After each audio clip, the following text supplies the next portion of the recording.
That'd be your son.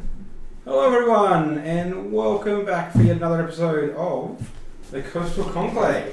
We are up to campaign 1, episode 19 of the Chronicles of Amar.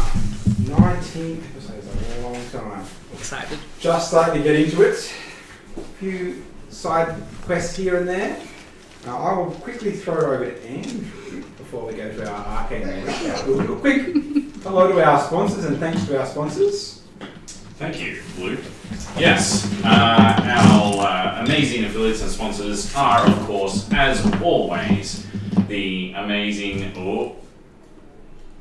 Andrew's just that little bit too tall. Slightly cut here. If I can We put the tallest and the shortest person next to each other. It's a good idea. It works 90% of the time, all the time. Sure. Yeah. But yes, we obviously have Eldritch Foundry, who support us with a fantastic 15% discount off their 3D mini building website. So if you want to build a hero of your dreams, jump over to eldritchfoundry.com and have a 15% off on us, which I believe is Sea Conclave 15, and you can see it in our reel, which is either that way or that way, but it's underneath Luke, so you'll see it come through at some point, but they've been kind enough to give us 15% off all the time, so jump on that, buy all the minis, be that person.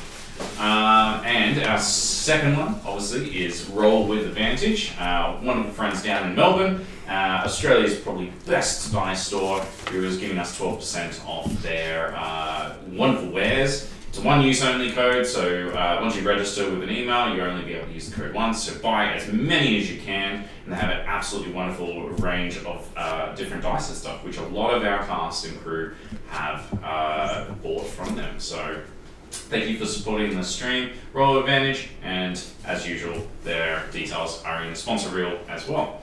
And last but not least, we continue our partnership with our local LGS, local game store, which friendly is... local. Friendly, FLGS. Friendly local. Are you friendly after Falsus made an appearance? Or?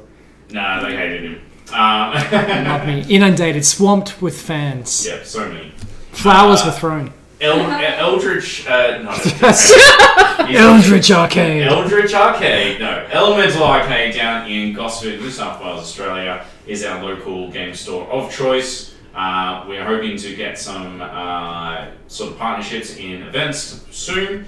And if you are, a frequenter of that shop, you might see some of us around, because I go there to play all the things, and Mike was there the other day to meet Falsus, who was also there. And Bloody menace is what he is. Nat sometimes there as well, Flogging her wares from behind the counter. Yeah. Get all the shiny math rocks. Yeah, all the shiny math rocks. But thank you for our 3 affiliates / sponsors, and back to you, Luke. There's actually a wonderful display of some of Nat's painting in the store too, actually. Oh. Get in and have a look. Thank you, Andrew. I will Lovely now throw to our awesome musical setup of our arcane recap. Done by none other than the lovely Look at Nat. this chicken So scratch let's scroll. see what the mysterious Kit thought about events last week. Concentrate. Is this the room? Ah, finally. Alright. It's only been a few days since I woke in the Hammer and Tongs, and stumbled onto these strangers. Even then, they met up a motley crew amongst the city of Stonebeards. Falstus, Isaiah, Isabel, and Gregory. And me, now, I guess. I'm Kit. Once just another young petty thief and brawler on these stone streets. Now on the straight and narrow. Well, at least where the guard are concerned. We had been following these arcane sigils that had called to me since we first stepped through that hidden door. The gods only know why I could read them and no one else could. But at the end of the day, they seemed to be leading us right. And then we reached that cavern. A green glow suffused the hallway, reaching out towards us like tendrils of ill intent. It pulsed unsettlingly with a wrongness that made me recall my hangover. And at its source, we discovered a portal spewing out demons like Happy Hour had just entered in the abyss. let's just say that neither the Hellhounds nor their masters looked like they were willing to talk things out once they saw us. In the clash of steel and arcane force that followed, I felt echoes of myself. There's a rush in taking down an enemy, a sense of rightness in wielding this relic at my side, and a giddying, glowing warmth in channeling the power to pull back an ally from the brink of death. My allies were, frankly, glorious to watch. And even Gregory steeling his spine as best he could. He looked like he'd never seen battle, the poor thing, but he did his best. But now, the battle's faded, and the joy only lasts as long as the fight does. I can only stare at the corner, where the face of the silver-tongued demoness lies against the stone floor. She unsettles me, I'll admit. Even bound in awaiting questioning. She brings back too many memories that I don't really think I want back. We might be a strange bunch, but we march towards a greater purpose that makes me feel more alive than I've felt in a long time. Every step forward brings us closer to danger, but damn if it doesn't feel right. For now, we'll rest up and see what the fates bring us. Although, one thing does concern me. How far did the noise of battle carry through the caves? And what was behind it? We just went to the wrong scene for a second there. Sorry about that, people. I'm mouseless today. I'm mouseless. I apologise. It's causing me all sorts of dilemmas. Not be able to use my mouse, just change things and use shortcuts and stuff. So we're back. We hope you enjoyed the recap. That is Kit's interpretation of what happened last week. So a wonderful job there. So we are going to pick up with the party interrogating or waiting for our demonic friend to wake up. So what would we like to do? I'll be cussing about giving her my spare dirty sock, which I've stuffed in the mouth. Now I'm like, I'm going to have to get a new pair of socks. So I'm just kind of grumpy, hanging out nearby the creature. Ideally, you'd want a new pair of clean socks, not dirty ones. Yeah. Well, they're very tainted now. So... He wants different Joe. Yeah, okay. What was I thinking? I should never have wasted a perfectly good sock on that demon's Did we spawn. have a rest yet? Or Did you have a... No, I think we can have a short rest coming during this hour. It's entirely up to you. Yeah, I'll just be sitting next to the bound and tied, manacled devil, and I've got like my gun open, and I'm just slowly like putting bullets in, and then Alright, so taking them out. we're still in for a long rest. A short rest, I should say. Yeah. Yeah, Honestly, yeah, I'll take a long I'm rest. trying to burn days so that bad stuff can happen. A short, long rest. Yeah. Depends on how long she takes to wake up. So, while this is happening, Gregory has decided this is all a little bit too much for Gregory. And Gregory would like to return to Mordun and the Dwarf City. So he goes on his way with instructions to let them know what's happened down here and to meet back up in a few hours when you return, but to send an advance word. Because unfortunately, as you can see, Richard is not with us this week. Hopefully he's watching from home. I can see he's been in the chat, so well done. Oh, Gregory! Oh, gee, weird Gregory. It's like I can just see him with the pickaxe just like making his way through the underdark. Gregory has decided to return on his own. We'll have to roll some dice to see whether he makes it alive or not. It's a treacherous task to do. I think so too. I think that's fair. I'd send him off with a hammer, but we know how well that went last time. he was fine with his shaky crossbow. I'm just going to quickly check something while you guys sort of sort out your short rest. So there's reloading and keeping a close eye on the demon. What would Isabel like to do? Isabel is just doing some praying. Just a little corner set up. Very Just taking nice. some time. Meditation. Falseness. I am really just biding my time for the Hellspawn to wake up and lamenting the loss of my sock. So I'm there with Isaiah watching this fiend, lest she try to break free. And Kit. So Hit is wandering around the cavern, spending some time staring deeply into the face of this demoness that, she has remembered somewhat of a connection with, but, again, a lot of things are still up in the air. But she's also going to take a moment to go around the cavern to effectively whatever... you're given a lot of them sort of melted back into shadows and, assorted goop. But if there are any remnants of either cloth or hair, just a token from each enemy slain. Everything has sort of dissolved into a pile of ashen goop.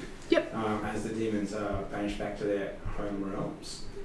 So you don't find too much. You do find other equipment and the things that we found last week around items that were being moved through the cave and taken into the city. So you do find some clothing that looks like it's designed to fit in with the dwarves of the city and so you can blend in. There's not much else there, and certainly nothing that belonged to the demons as it sort of dissipated as they were slain.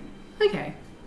So in that case, I'll grab an additional change of clothing. Yeah. And on any sort of spare shirt or just, if there's like some linen pants or something, I'll tear off a strip, and for each enemy, basically I'll just dip it in the ashen goop. And kind of, just tiny memento. And sort of fold that up and tuck it in a pocket. Alright, done. So Kit now has, there were 3 imps by the end, a hellhound, and the 2 main demons, one of which still has items and things in existence. While this is all happening and Isabel is deep in meditation, you do, Isabel, notice and hear vibrations in the floor and deep scratching sound. These are getting closer, coming from below. Isabel's eyes will just kind of weirdly open, taking a look around before... Keep going, sorry. But before... leaning her head closer to the ground to hear the rumbling a bit more. Yep, go ahead and make a perception check. Yay!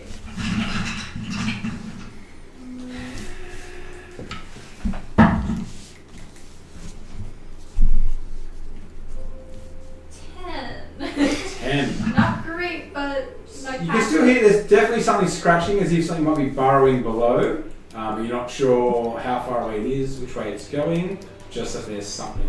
And it's getting closer. Seems to be, yes. There is something underground digging. Can I just pinpoint the general area, maybe below where I was meditating? Yep. You got a general idea that it seems to be coming up from beneath the cavern itself, yes. More demons, maybe. Probably, but never heard of a demon digging. Well, there were those chasms off to the side. Perhaps scratching to release itself from the depths of hell? Or climbing the walls. Whatever it is, it's getting closer. Could be kobolds or one of those creatures we saw just before. I'll go up and I'll do a perception check to see if I can work it out. Go ahead. I'm going to use one of the dice given to me by my wife for Valentine's Day. So, all nat 20s are on her. Or the relationship What fails. about one, so? Oh my god. No. Right there. Seriously? Yep. That's fantastic. That is Well, absolutely perfect. She's a keeper. Brilliant. Straight away, natural 20.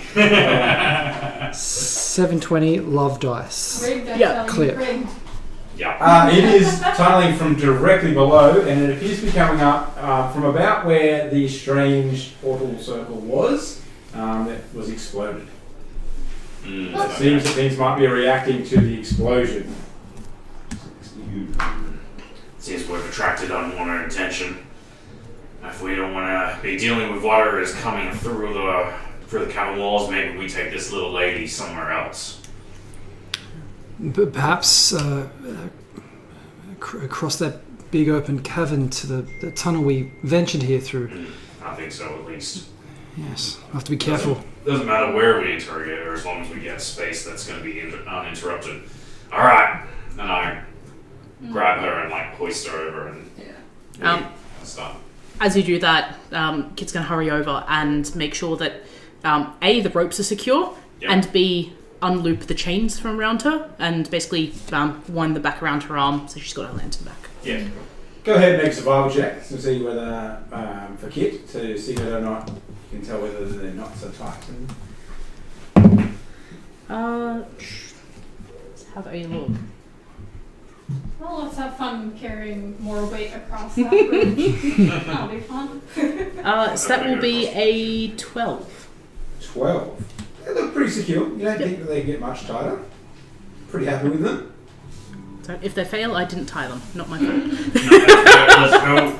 Now, she's a pretty sizable creature, so Isaiah will be moving at half speed under the weight. So How much does she weigh? she weighs about. How much does the demon weigh? That's a great question. Probably roughly 65 to 70 kilos. Maybe a little bit more with the wings. About 75 kilos, we'll say. Are we What's that arguing in the pounds? density of the Well, demon? that is about 150 pounds. Not quite a bit under 150 pounds. 150. Maybe. Is it? I think it'd be more Was it closer to 70? like 180, maybe? I don't know. It's 1.4. Maths is hard. 165. Yeah. In that case, I am going to. Somebody take my my backpack. I'll be able to carry it myself, and we'll be slowed down. I can take it. Right. I give her my 30 pound Nice. backpack, which will allow me to bring, with her weight, underneath my carrying capacity of 210. Very nice. So Isaiah manages to shift the weight of the demon now that Kit is carrying the bag, and you make your way out. Good thing I was travelling light anyway. Yep. We should absolutely try to avoid any attacks where possible. I'm still, even after the rest, exhausted, tired, spent. My divine magics are low. Getting back to safety is definitely...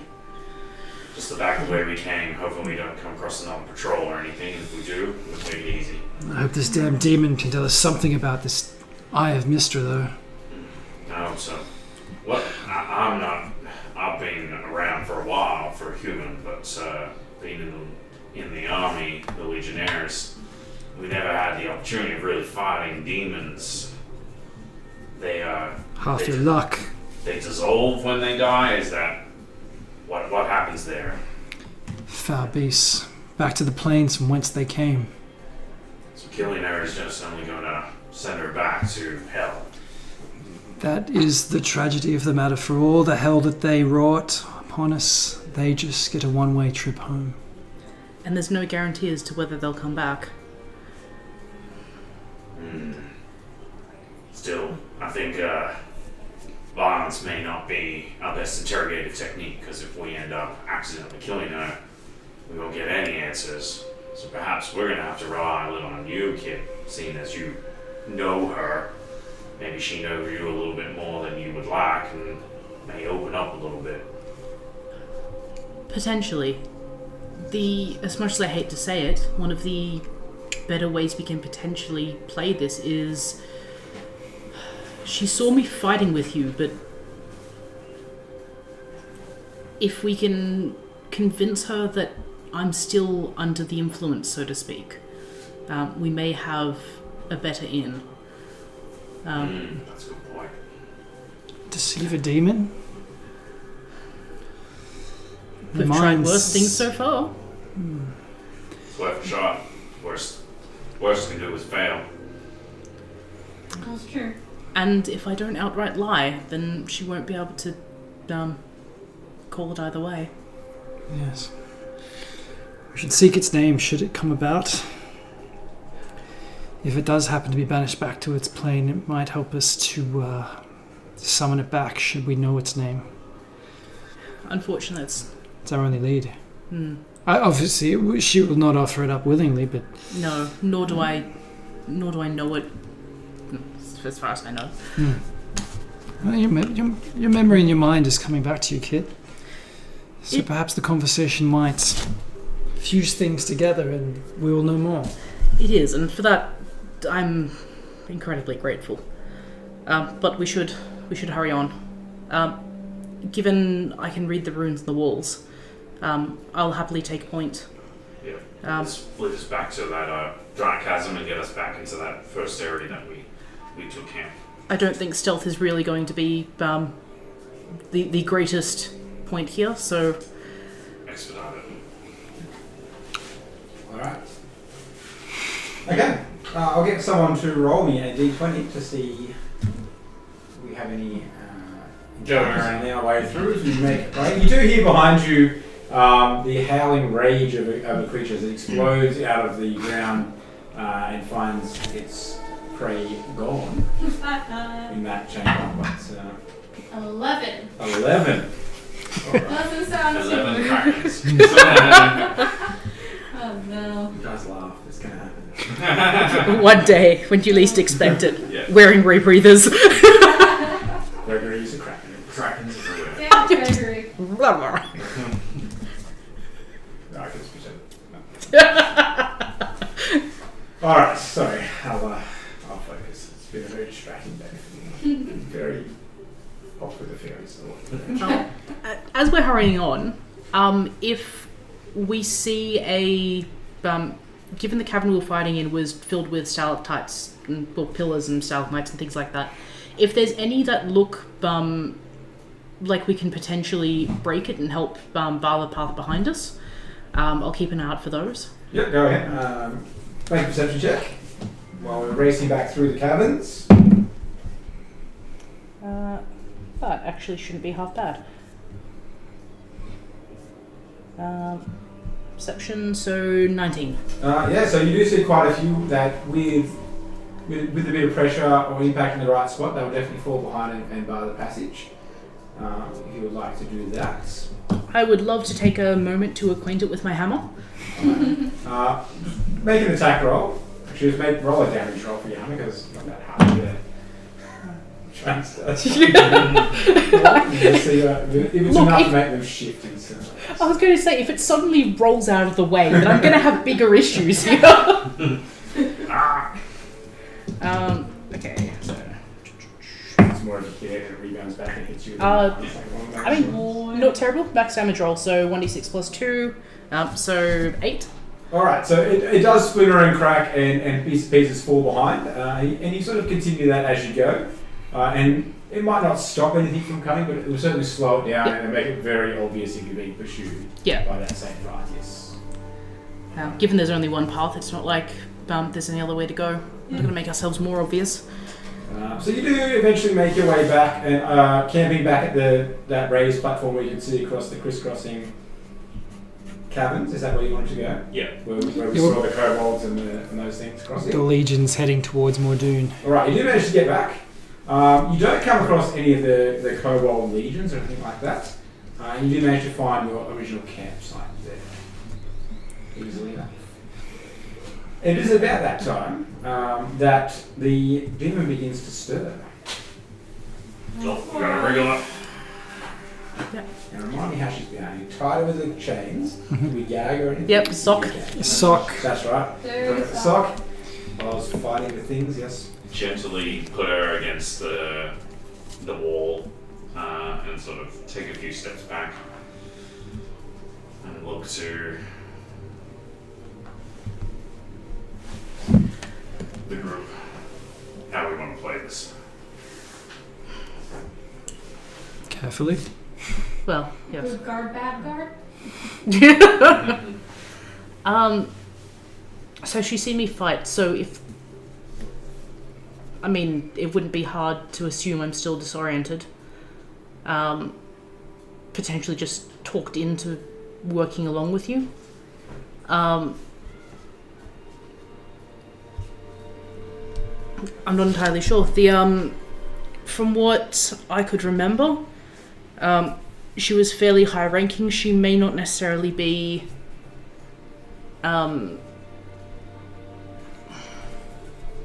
she'll know something at least. Just need to know if they believe the High Misters in the Underdark. Where?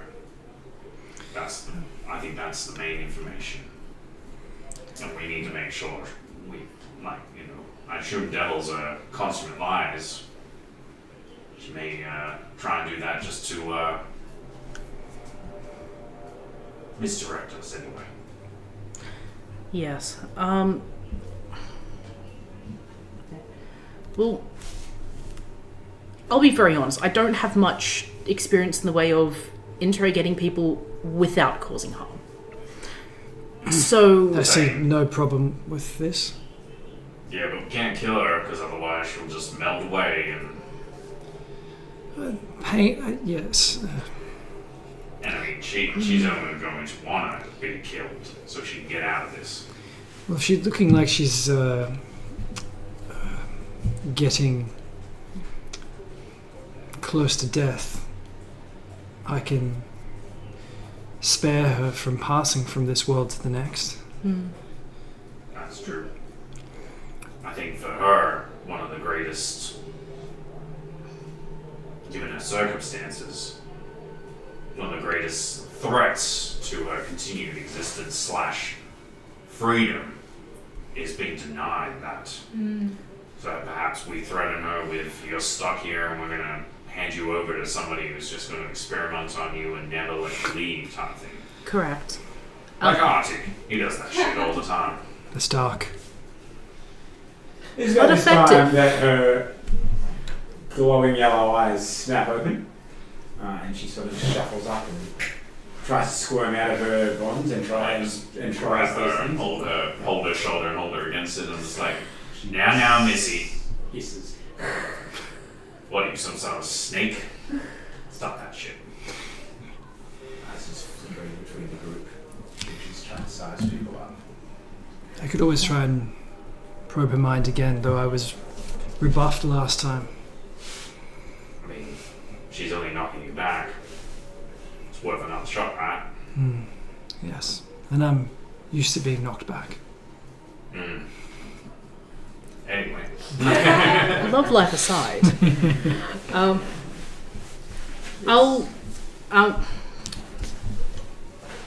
so I'll walk up and sort of gently leave the lantern hanging at my side so I can free up both hands, and gently walk up and cup her face. Like, Shireen, is that you? What's been happening here?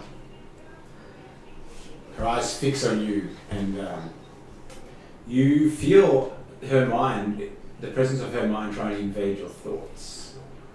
Can you roll a wisdom save? I can certainly try. And I've lost her stat. It's the point from last week's episode.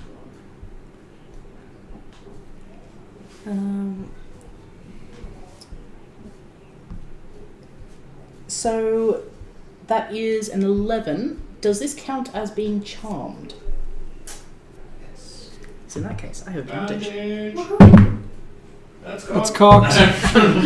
Let's try a different die. That's not going to just wedge against the side. So that's an 11. Yeah. So you feel her mind invade yours, and you just hear or more feel her thoughts of release me. I imagine we're paying quite close attention to this interaction. I'd say so. Okay, but no, things. She Is hasn't had to make any kind of actions or moves. Is it a compulsion or a? No, it's just her voice in your mind. Okay. So.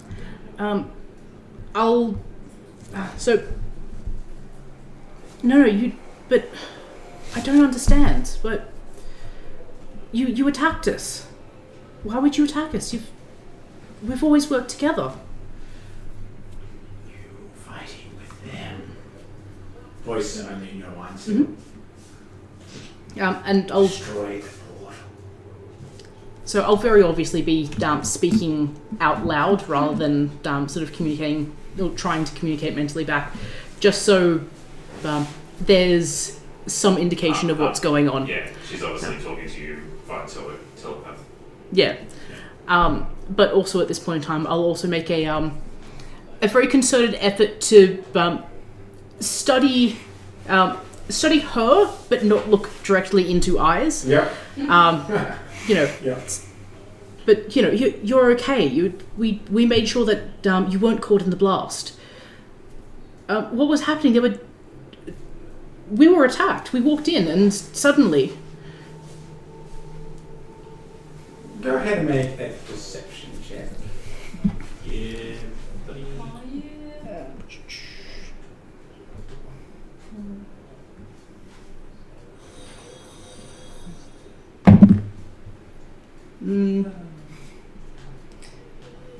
That's a 8.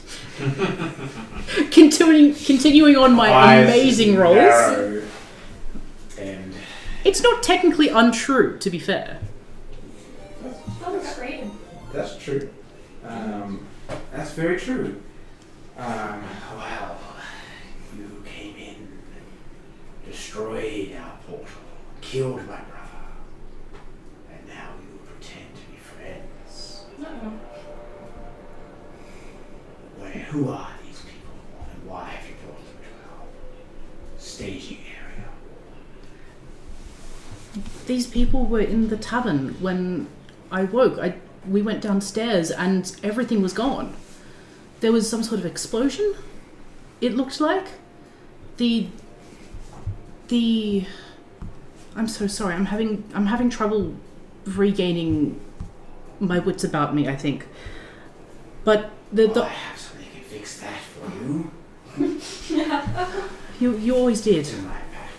You always did. I don't know what she's saying to you, but what Kit's saying is true. We're enlightened as well. This one. We're These ones, there's no connection. She speaks out loud to you now. No connection. She is still gagged. This one. what Okay. Tell that, please. Yeah. Yes, she is lifeless. Like what connection? What are you talking about? We're to the mistress, the network. yeah. It was severed. There was some attack, but we still have this urge, this lingering desire to find what she was looking for. We need to reconnect with her. Oh, I can reconnect you, certainly. When I woke, it felt like something was missing, but I didn't know what, and I'm only just regaining what I know. We went down here, and I didn't even remember you until I saw you. There was nothing. For the last 6 months, I remember nothing. It's slowly coming back, but we're just trying to find out what's been going on. Well, as you know... What was your first fight? It was only 12, wasn't it? It wasn't bad. I can give it another shot. Go ahead. I'm definitely relying on choosing my words very carefully rather Your than... connection has been severed. I'll casually cast guidance on you We reconnect that connection. as I walk past. Reconnect with the network and all your memories will come back. It's not that 20, but it's very high. That is a dirty 20. Nice. Alright, well, we know you are amassing forces for the Dark Lady. To find the eye in the Underdark, that's what she keeps putting visions inside of our minds about. What is this eye you speak of? The eye Mistra. The eye or the eyes? You speak of the celestial eye. Yeah, that's the one. Oh, I can gaze across the realms, indeed, that one. Yes, she seeks that. She will reward you greatly if you can find it. Is it down here in the Underdark, or? Well, it's not here. It's a long way away, we believe. But we don't know exactly where it is. Awesome. Long way away where? Well, we don't know. But you don't think it's in the Underdark? Well, go pretty high. Do you have... Our plans. Continue. Do you have any idea? I recall that I was good at finding things, and I think that's what we were working on. But, as I said, my memory is almost completely gone. Yes, well, your job was to infiltrate the archives once we empty out the city. That's right, the city archives. Yes. The answers lie within. This is like sideways glance to you two from Isaiah. And he goes,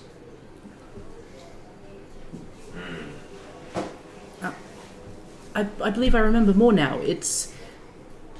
I was working... sorry, was that directly to me, or was that... Directly to you. Yeah. My goal was to get into the archives, and I knew people. That's right. And Moira, you mentioned Moira when we first met. Yes. Yes, I know Moira. Everybody knows Moira. No, but I know Moira. We're friends, I believe. Thank you.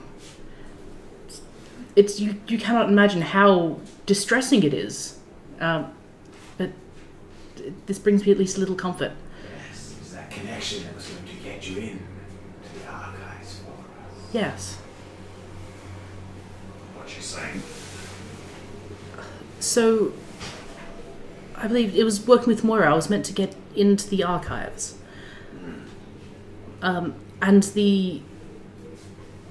there was something there that was meant to help find the eye. Well, I believe you already found that information when you got access to the archives. You know where it was made. I don't think I never made it in, though. We were waiting for the city to clear, weren't we? Just out of character. That was Moira. Moira. Oh, that's Yeah. Moira. Faustus was there. Yeah, dwarf not appearing in this night. Yeah. This one. Yeah. Yeah, I'm talking to. Yeah. Yeah, I'm just going to be The quiet. royal you. I'll nod, but and shake my head. But I'm off to the side. I'm trying to stay out of her line of sight. Isabel, with your passive perception, you can see that at mention of having the information, her eyes are flipping between the group, trying to assess who might have that information. Do we need her anymore?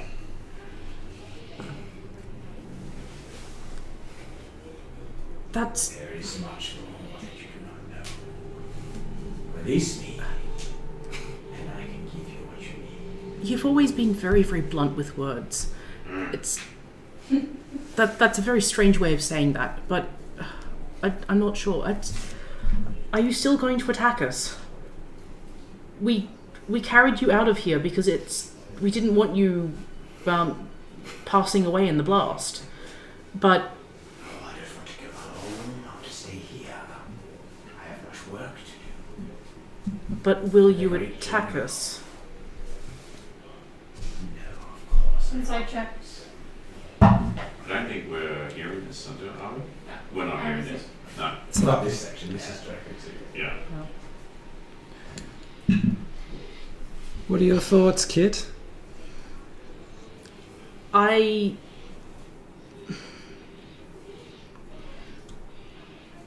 don't know if I can trust you.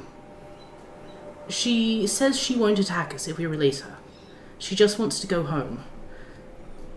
But She wants to go home. She wants to go home. But I don't... There is something I don't trust. And I don't know if that's just me or... You can trust me. I have work to do for the great general. I cannot, so I will not risk being sent back to what is done. Your work with the great general aside, you would say that I can... That's obviously the first part of a lie. So you would say that I can trust you. What guarantee can you give? At this point, I will cast or attempt to cast Detect Thoughts on this creature. Yep. Go for surface thoughts, or are you going to go straight in?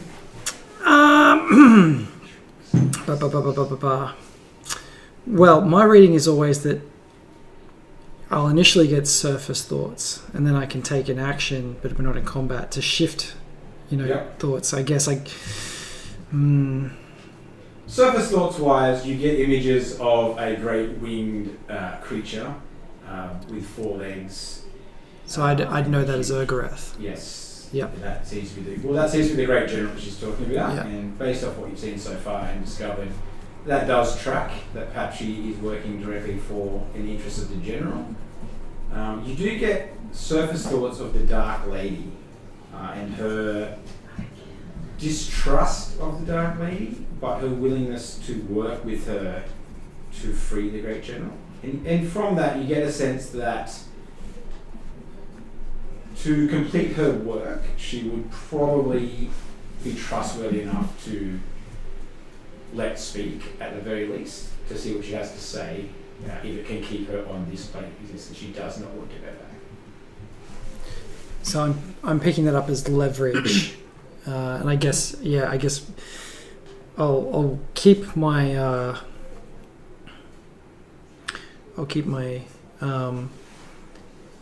spell up, but I will walk over and take out the sock. Thank you. Whose sock is that? That's his. It's his sock. When was the last time you bathed? It's been a few days. It's my favourite sock.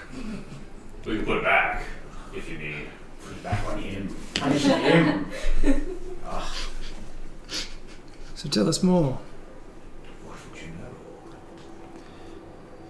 The Dark Lady. That reference, is that Alindra? Awesome. Who is this Dark Lady? She is from Israel. She is a powerful source of wisdom, working here under the dark before Elindra, for the mistress. She's instrumental in trying to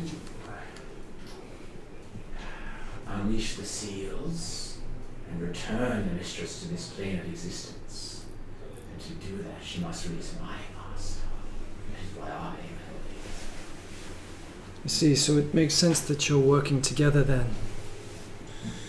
Only until the general is released, and I shall feast on her soul. Does the Dark Lady have a name? I believe that you would know her, perhaps by the name of Seraphine.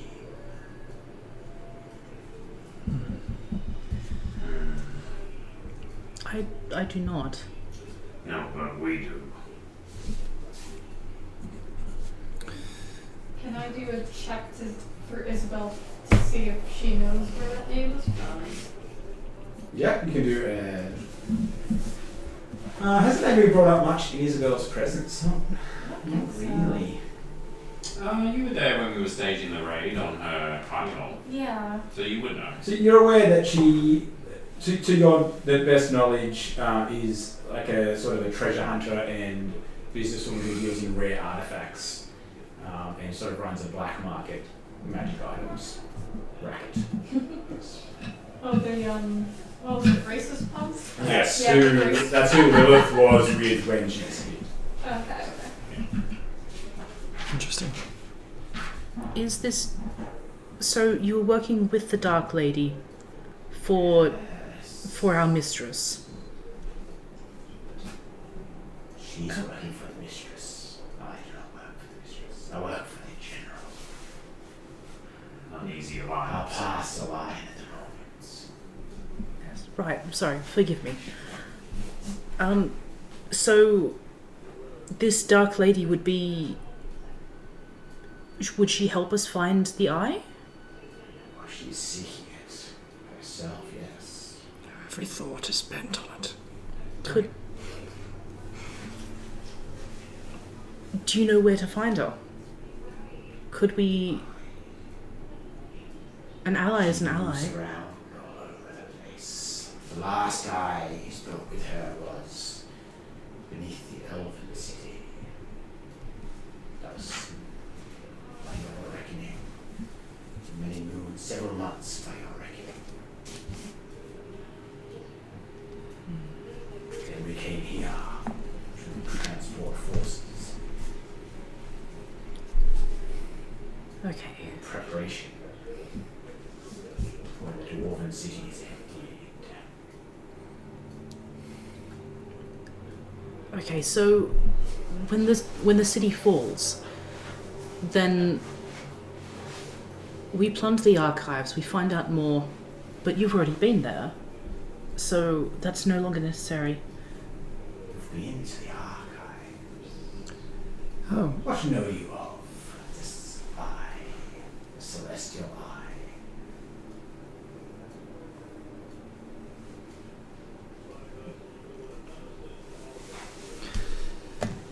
very little, unfortunately. That is unfortunate. Yes. Yes, it is.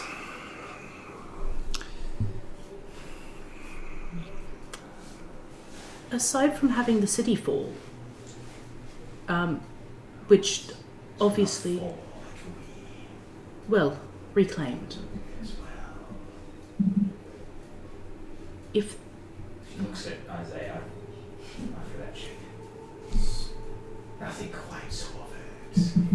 A distraction to draw their troops away. While the kobolds and the cult of Alindra infiltrate and get into the archives that way. And aside from the archives, what was there another purpose? Because surely getting into the archives, if I know Moira, so if I could get into the archives, what purpose would the city fall in? I need to get to the archives as well.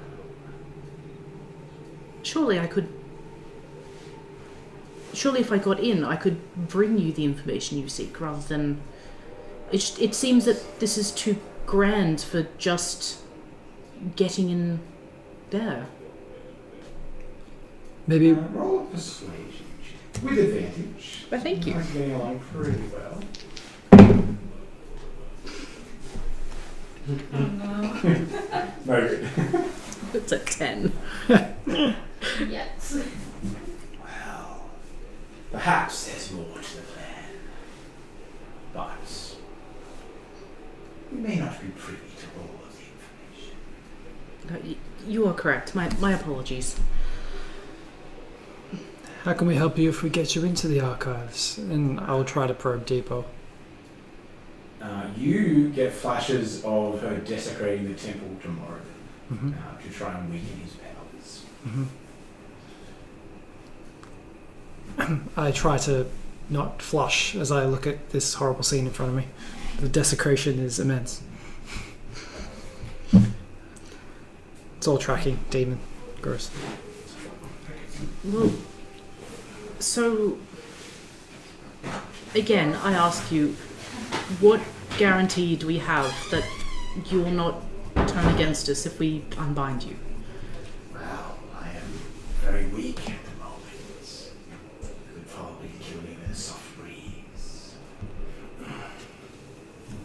I don't recall much, but I at least recall that your powers don't rely on strength. No, but I am hurt. Your allies are capable enough.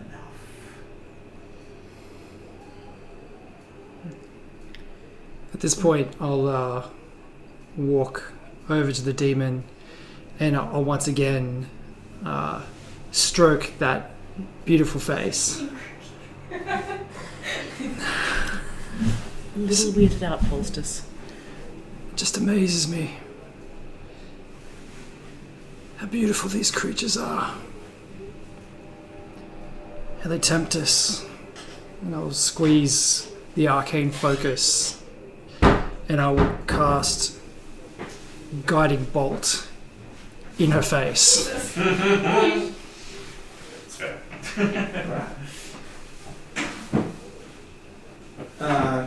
As that radiant energy starts to glow in your hand, you just see her face begin to melt away from the screen structure. You can see a last flash of anger and disappointment in her eyes as she's vanished back to her home realm. And it's a lingering, just one last thought of, I'll see you soon. We couldn't let it live. And Pleading Eva hell's knows Falstus. From her studies that the stronger a demon is, the quicker it can return to the prime material plane. Would I know any estimate times or just Pulls out pens. What's the waiting time? What you Chance. saw Yeah, just doing the math. in combats, not likely very long at all. She seems quite powerful. I don't understand how you can be so enlightened yet so stupid. I don't know why I back him on this. I don't one. understand. If it wasn't going to be him, I was definitely going to shoot her at some point. But she was less danger to us, and in general, if she stayed incapacitated rather than freed. She wanted to be here. She wanted to be free. Here. There's a difference between someone bound in a cell and able to exert influence. Yes. You've just freed her back to reappear and do whatever she needed to do. I searched her mind. She desperately wanted to stay in this plane and did not want to be banished back to her where she came. I understand. We could not trust her. We could not have her at our backs. Oh God, no. Of course not. Mm-hmm. She No, serves Urgarath. She must be destroyed. I have no idea who that is. There's a lot of explaining to do, perhaps, but at best I can tell, the reason we needed her, she could not help us with. The Eye of Mistra is unknown to them. This has been but a goose chase coming here. We've wasted valuable time heading into the Underdark. But we have not. Tell me how so. Where is the bright spark in this dark place? In destroying the portal. Yes, that is something. Though its purpose was to stage a war that we are now behind on at Mordoon, which is now under siege, such that they can find the information that perhaps we already have. It served its purpose. We are too late. It depends. If you wish to sail in a leaky boat and have water constantly trickle in, then feel free. There is still there is still value to the portal being destroyed, yes. But in the scheme of things, we are 50-ish days away. We need the eye to prevent the summoning of Urgarath. Urgarath is one of the great demon lords who was sealed away at the time of not necessarily in the Celestial Bastion, but around the time of the Celestial Bastion. His tomb prison is unknown. She is working with the Dark Lady in collusion with Elindra to have him released. We only have one of the seals, which is in the wind, though its location is somewhat known to us. And the eye, which we came here for, thinking it here in the Underdark, with them, because they had a beat on it, is nothing, but they know less than we do. Well, we know more. She knows that the information was in the archive, Yes, and which means the information you told us about now, I think that's where we head next. Or at least You guys should. Yes. Either way, I refuse to see this as a waste of time. No, If nothing it is else. not perhaps not a useful way for me to have phrased it, but in the scheme of things, yes, useful, but has it achieved our objective? No. The Eye of Mystra is still unknown to us. And she didn't know where it was. I would not have the risk, the chance of her charming one of us, finding its way into our minds, deceiving us. True. And look, as it stands, I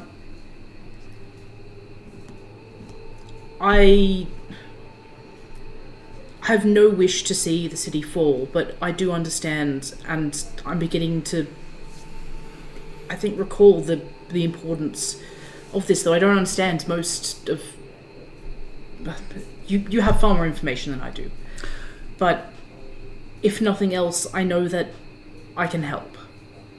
Of course, and you've been a wonderful aid thus far, and we would be welcoming your assistance. And I'm trying to think, how much have we shared with you thus far about Big McQuesty Quest? Not much at all. Okay. Well, let's. Isabel, where should we go? What are your thoughts? Has inspiration struck you? Not exactly. I don't think we're alone right now.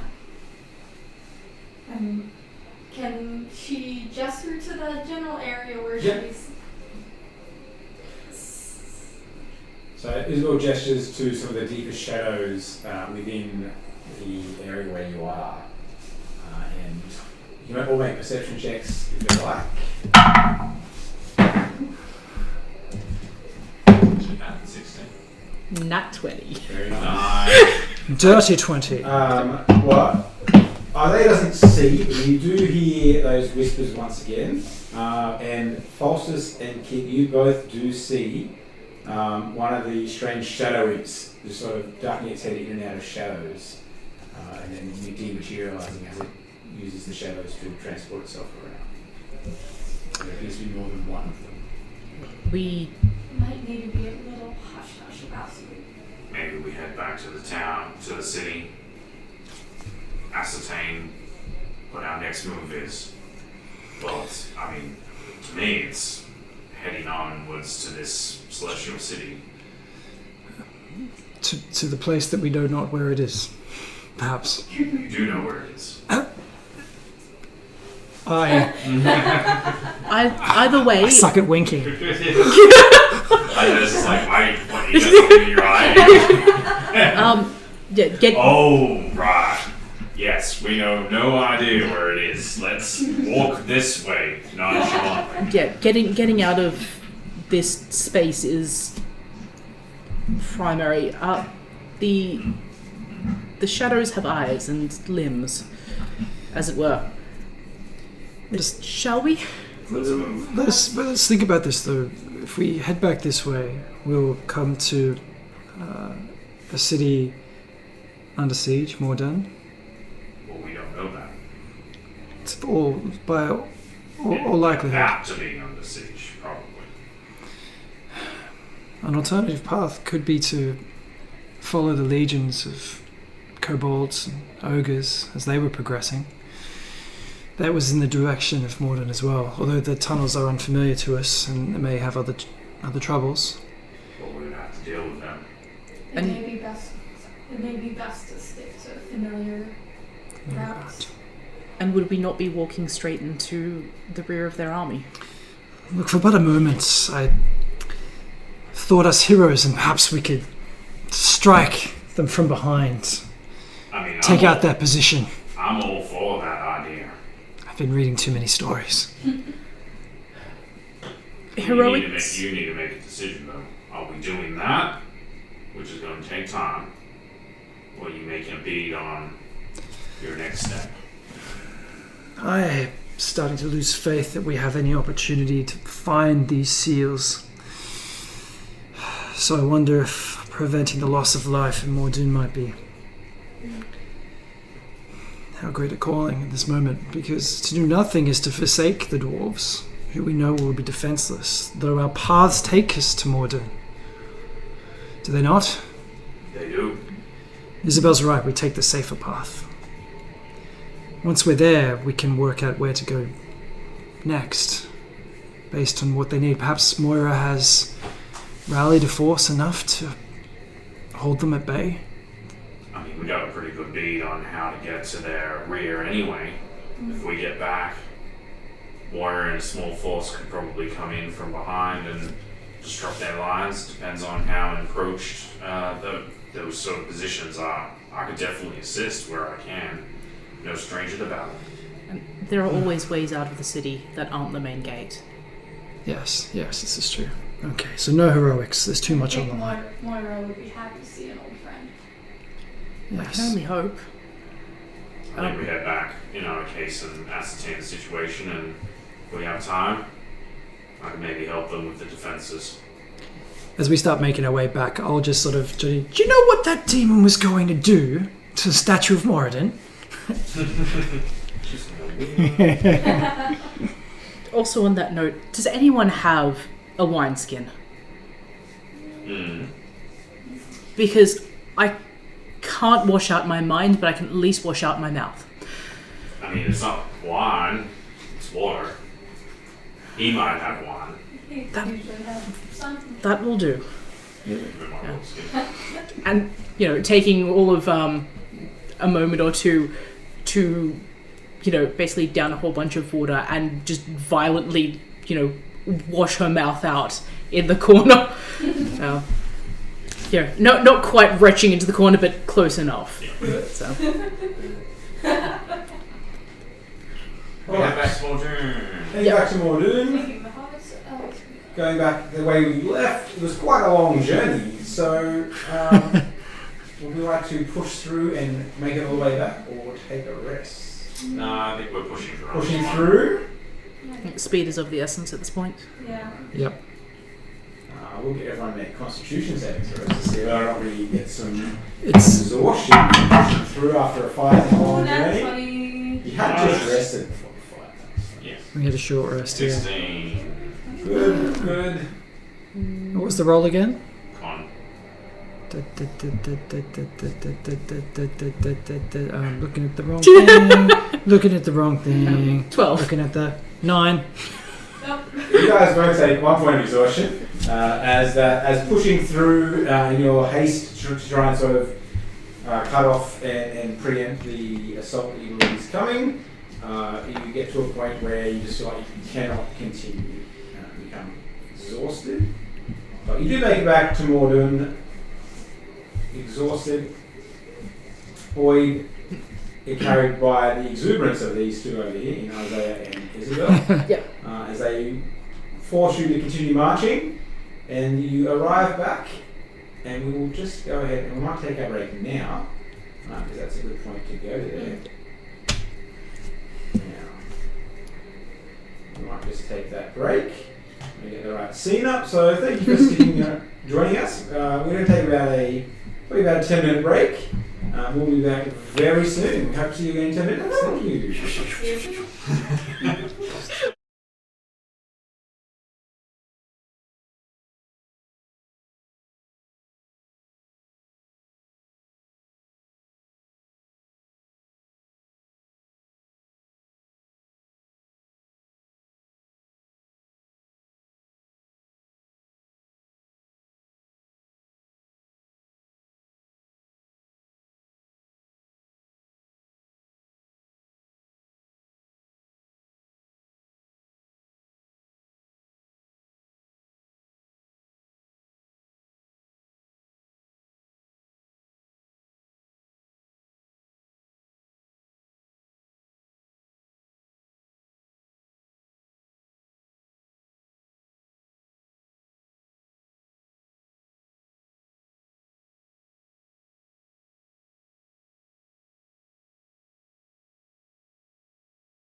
Oh, it's Twitch like. Thank you for sticking around and welcome back. We pick up with the party just arriving back with 2 members with some exhaustion after pushing through. We are now down to 49 days. What could possibly go wrong? Plenty of time. So we've just come back through the tunnel and up through the what was it called? Hammer and Tongs, which is still being watched by those two dwarves that seem to acknowledge your presence and let you in last time around. One of them does rush off as you come out of the doorway. Sorry, excuse me. Seemingly to go and report that you're back or finish whatever you were doing. It's been on for quite a long time now, close to a day. The travel times. We talk to Moira first. What's the temperature of the city? The city is very much abandoned.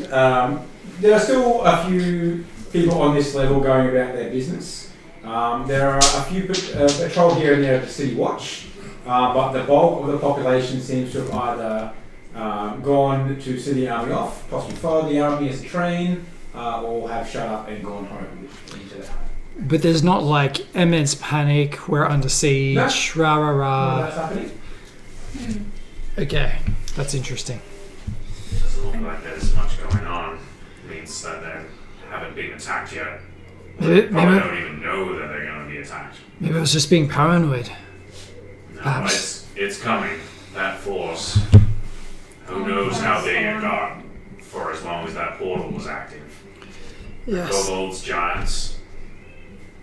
Gotta go talk to Moira. And yeah, it's definitely coming. There's no way that was so far in motion. It just appears that we got here ahead of time. Yes, that should be a priority. Let them know that an attack is coming. And 100%. our next steps, maybe some rest. I think we're definitely in a position now to talk a little freely about our findings within the archive. Yeah. Yes. We'll fill you in on the way to the palace. Please, because I need to know what in the bleeding hell's is going There's on. a bit to know. So we fill in all the backstory on our way over We tell her everything. Seals Ogoreth. Started when I was born. Isn't that the player after on everything? Or doesn't that the player also need a bit of a fill-in? Mostly, but I would appreciate a recap just in case. Well, there is a great one by Faustus on YouTube. So, in essence, what the party knows so far, and I've got a document for everyone now. It's actually not today, is that there is an alignment of the planes and more so alignment of planets coming that will blur the lines and allow interplanar travel as easily as walking through a doorway. And you know what the right places to be. And that is now about 49 days away. And when that happens, it will allow movement between the different planes of existence, including the celestial plane, and allow forces led seemingly by this dark lady, Lady Seraphine, and her forces will have access to the celestial bastion, which is where the dark gods are locked away from the previous war with the laws of good and justice and truth. But there have been a few hints lately that they might not be all they're cracked up to be, the triumvirate gods. And there's a little bit of suspicion floating around about their motives as well, as people have been disappearing across the face of Amar. It's part of why Isabel was out on her sojourn from the Order of the Seven Sons to investigate those disappearances. Also, that specifically, Lady Seraphine is searching for 3 seals that will unlock the prison of Ogoreth, who is the general of the armies of hell, and he will lead the assault on the Celestial Bastion to free the Dark Gods. No one knows where his prison is or the location of 2 of the 3 seals. The party do happen to have recovered one of the seals already, the Clockwork Moon, which Aradin made some forgeries of. And the Clockwork Moon is currently in a bag of holding that we will figure out what to do with now. So, There's some I'm sure they could be searched out somewhere in the city. Yeah, sure. Now, if that wasn't enough, also bloody Lilliput's family, a bunch of Loth worshipping, cultists, want to resurrect her. They- Matters just keeps getting worse. And where is Lolliput? Oh, we don't know. He's somewhere in the city, sulking still. Yeah, he got very moody for a while there, and we just haven't seen him. But there's a lot at stake here. He'll come back when he's ready. Okay. So it's a lot. That's an understatement. But, yes, okay. Quite a lot. Lots of information. This group is deep in the shit. We seem to be sort of in the middle of. And they lost a companion as a part of this process that Isaiah has been hired to help track down. Yep. Okay. And don't you even get me started about what's going with her. You wouldn't even believe me if I told you. I don't believe half the things. Well, no, I do. I do. I shouldn't believe half the things. I just raise up my little amulet of Eldith and it's a priest. Yep, we tell the truth. Okay, yep. Yep. I thought, yep. Awkward. Yep. Okay. So as we make our way through the Dwarven City, we learn that Moira is currently out in the field outside the city, where the legions are prepping to leave the city. So we go outside. And you do see that Moira is currently engaged in conversation with, I don't know how many blue tack, and he's not quite blue and painted yet. A dwarf who is on his little griffin. Beautiful, look at that. Wow, that's not my So story. organised. Why am I in charge? It makes the miniature painting world go round. And I will flip over to the battle camp so you can see the cool griffin That has a dwarf on it. has a dwarf on it. I'll put mine on there in a sec. Hopefully the battle camp is not broken because we had some problems there. I'll do that. So Moira is talking to this gentleman here. This demon, get her! You guys come up to Moira. Moira is very pleased to see Kit finally.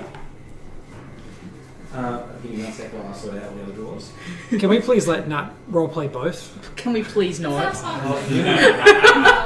I really wanted. I really do. Yeah. For those who are playing from home and missed those episodes, Nat did do a little guest stint as the Dwarven Princess. So now she's going to talk to herself. I'll take her. The problem is I've just spent 6 months talking to myself. I'm glad you see got that. there are several guards around her, but stretched in the field is the bulk of the Dwarven legions, and standing with them, and I'm going to have to have a standing minute because that's what I wanted you to paint up is a very, very tall elven woman. Is that in a sec? It's not that important because Theatre of the Mind is a thing in Dungeons and Dragons. That's how we play. And here we go. So,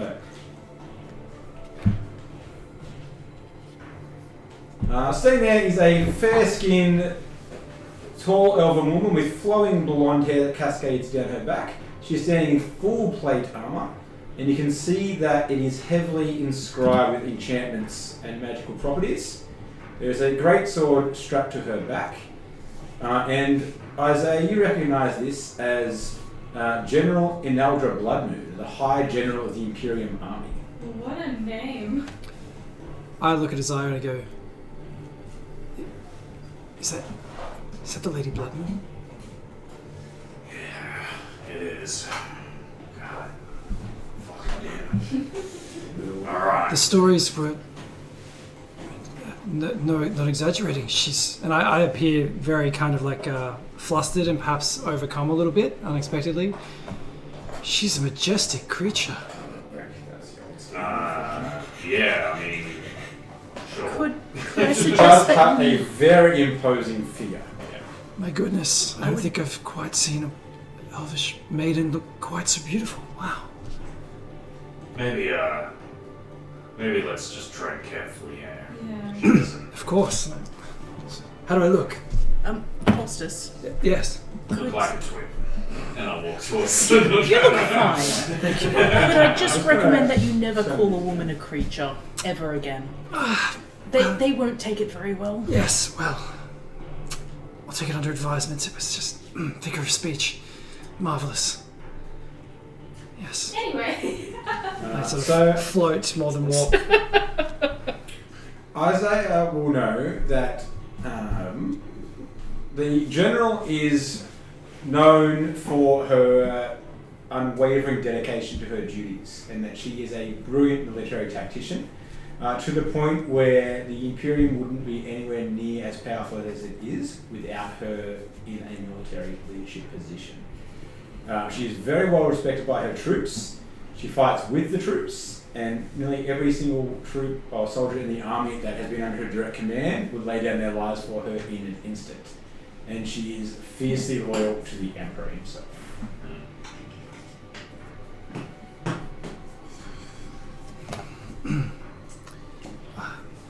You going to go see Moira? When she's... Yeah. Best not to interrupt these sorts of conversations. But when she has a moment... It's okay, it's only a legion of monsters bearing down on Morton.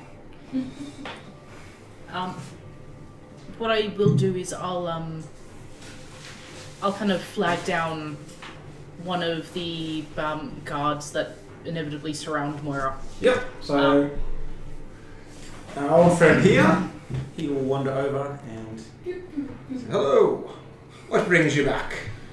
Kit, we've missed you. Where have you been? You disappeared months ago. Princess will be happy to see you. I'm glad to hear.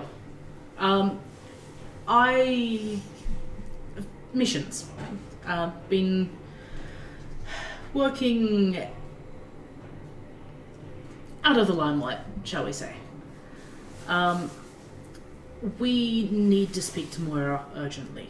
Hey, well, it's, I think she'll be a while with the General, but you're welcome to go over there. As you can see, we've been mobilized. They're sending us to the Silver Vale. This will likely be of interest to the General as well, I believe. You're trustworthy enough, I suppose. I guess you can head over there. And you can see that just off to the other side, not too far from the General, are a bunch of Imperial Templars as well. That are her sort of guard. They're out of earshot. They're giving them some privacy. You do approach. I suppose if they do approach, the General does raise one of her arched eyebrows in your general direction as you approach. But Moira turns, manages to... let's look off the camera. Should be a bit better. There we go. Beautiful. Alright. No, that's out of the camera that way. This is why I should do it on the one that's live. She manages to restrain her desire to come and see you, and maintain decorum and excuse herself from the General.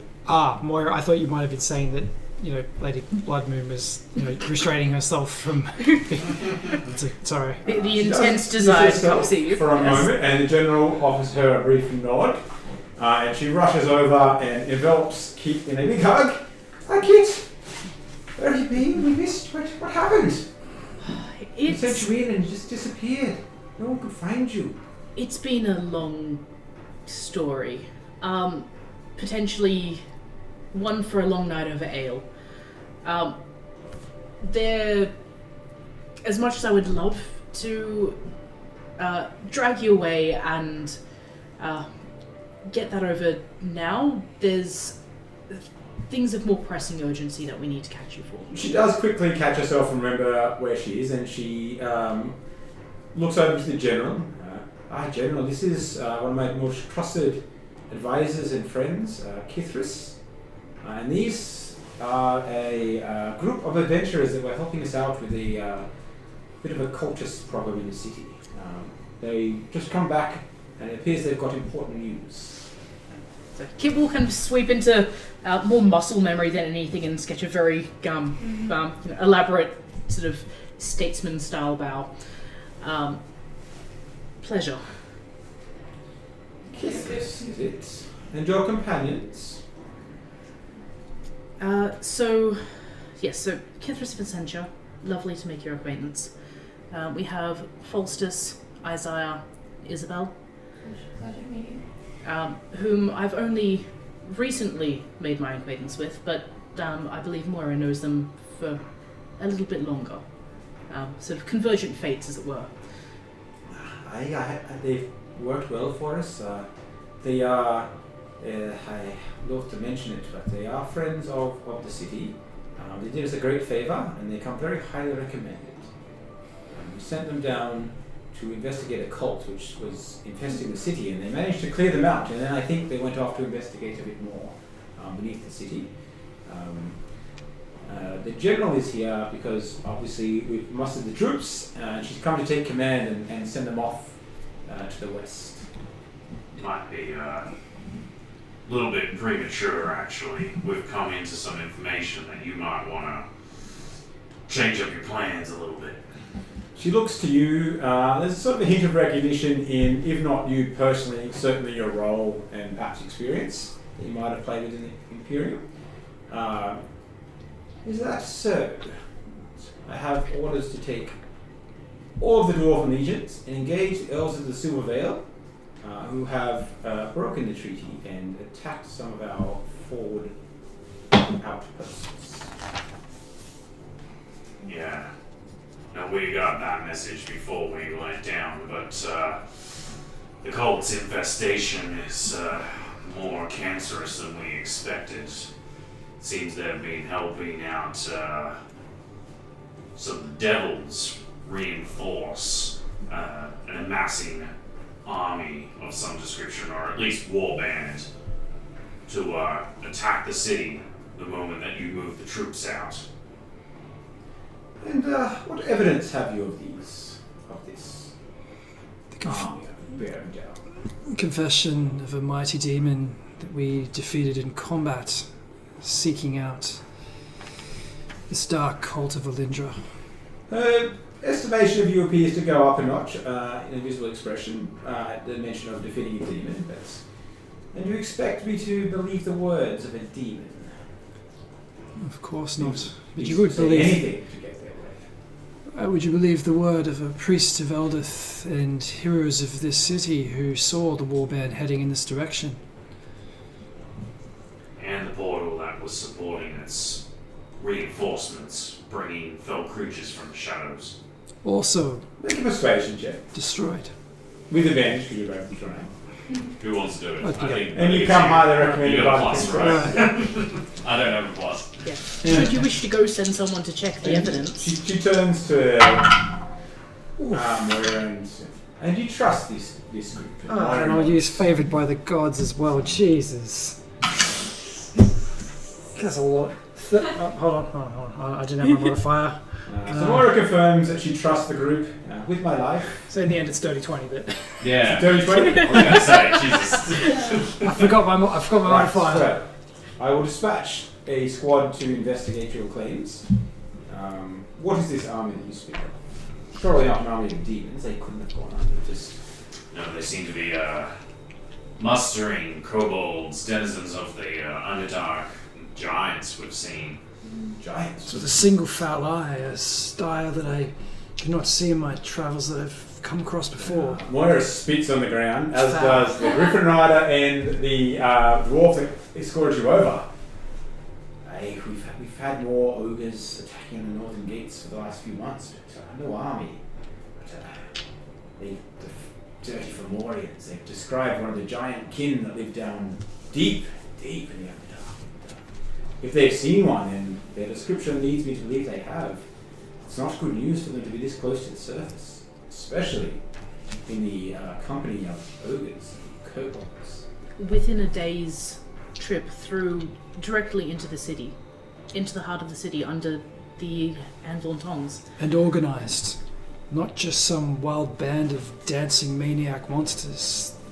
Marching in stride. This is going to come, and it's going to come, unfortunately, like a hammer to anvil. No pun intended. It's been a difficult position.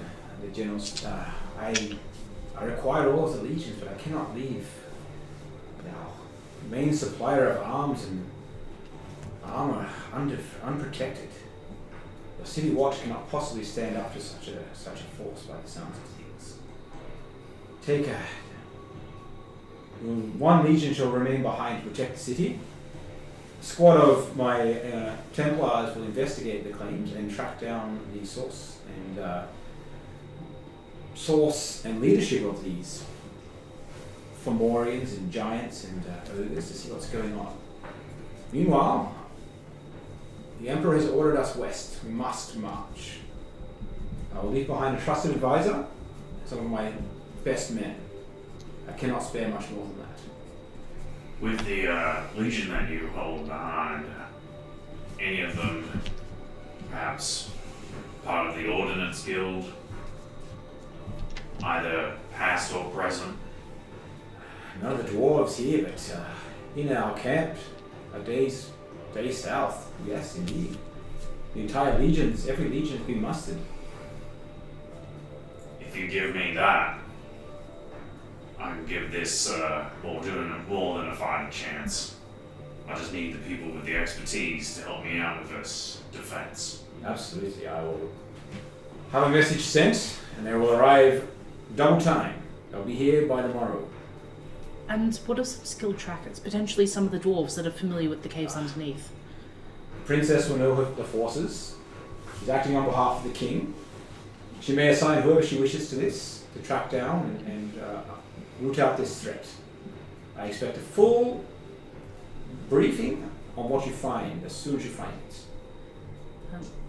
I feel that there can only be so many areas nearby that such a large force can potentially muster. So if you can track them down, we know which way they were heading.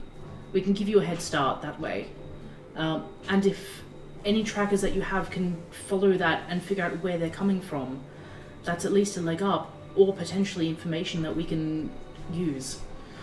The dwarves that led you over, if you can give us a direction, we'll know which tunnels from the city are the closest, which entries to watch.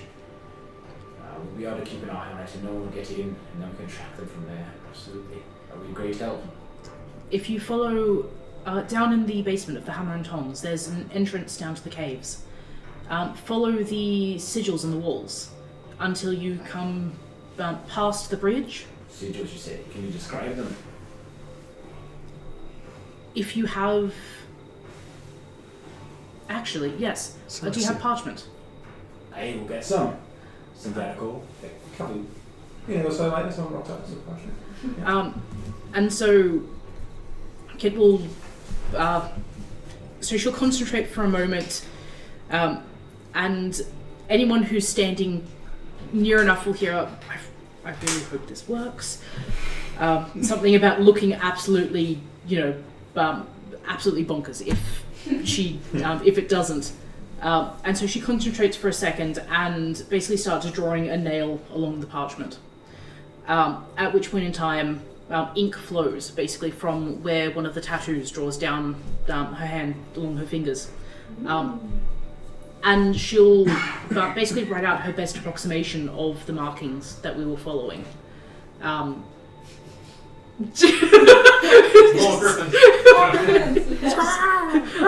There's a delightful illustration of a griffin at the very end as a signature. Basically best approximation of the markings as well as a very rough map. Yeah. Sort of past the bridge, along the caverns until you get to the four split. Done. A griffin rider does descend, and the general dispatches in with a message for the Ordnance Guild. Flies away. So I was able to have some reinforcements, possibly some old comrades, and arriving as soon as they can possibly arrive. Kit passes that on. The dwarf gentleman, whose name is Bereston, takes that drawing, dispatches it among the men, and begins moving off towards the city at a very fast pace for a dwarf. While everything is being moved on, we're going to wait for reinforcements. They're going to go investigate. You two look like shit. I think we need to have a little bit of a rest. Absolutely. We've been pushing on for over, 36 hours. need to get ourselves re-strengthened and then make a plan on what we're going to do next. Yes, I should very much like to visit the Temple of Eldith here in the city tomorrow. See if we've heard any word back regarding our situation. Are we still with the General at the moment? Yep. Okay. Yes. Now, we dispatched messages to the Order of the Seven Sons, Yep. the head of the Order of Moradin, Yep.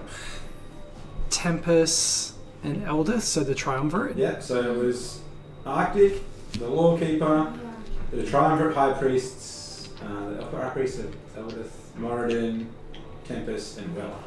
Yeah, so there'd be nothing. So there'd be nothing that would indicate, for example, to speak to General Bloodmoon No. at all. Yeah, cool. So yeah, I'll just keep that to ourselves since she's got businesses to attend to with her orders. Take our leave, General. I think we should go. Before we head off, I'll just take a moment with Moira and just sort of quietly usher off to the side. Moira, are all your kin still in the city? I believe so. Perfect. He's a sly one, though. He might have left. Look, you'll have a better idea than I will at this point in time. I apologize for being quite so cold, but there's we'll cover it later, but there's a lot I don't recall about what's happened in the last while. I have a feeling that he may have some answers for me. We found a strange drink in there. We've sent the alchemist to try and figure out what it is, and got some arcanists trying to identify it, and it seems like it does something to the mind. It takes control, and yes, you're not the only one. Anyone that went in there in the last 6 or 7 months has come out very much the same. The longer they were there, the more memories that are missing. Whatever you do, don't allow people to consume it. No, it's definitely not. I don't know quite the reasons behind it, but somehow it forms a link to the overarching force behind this cult.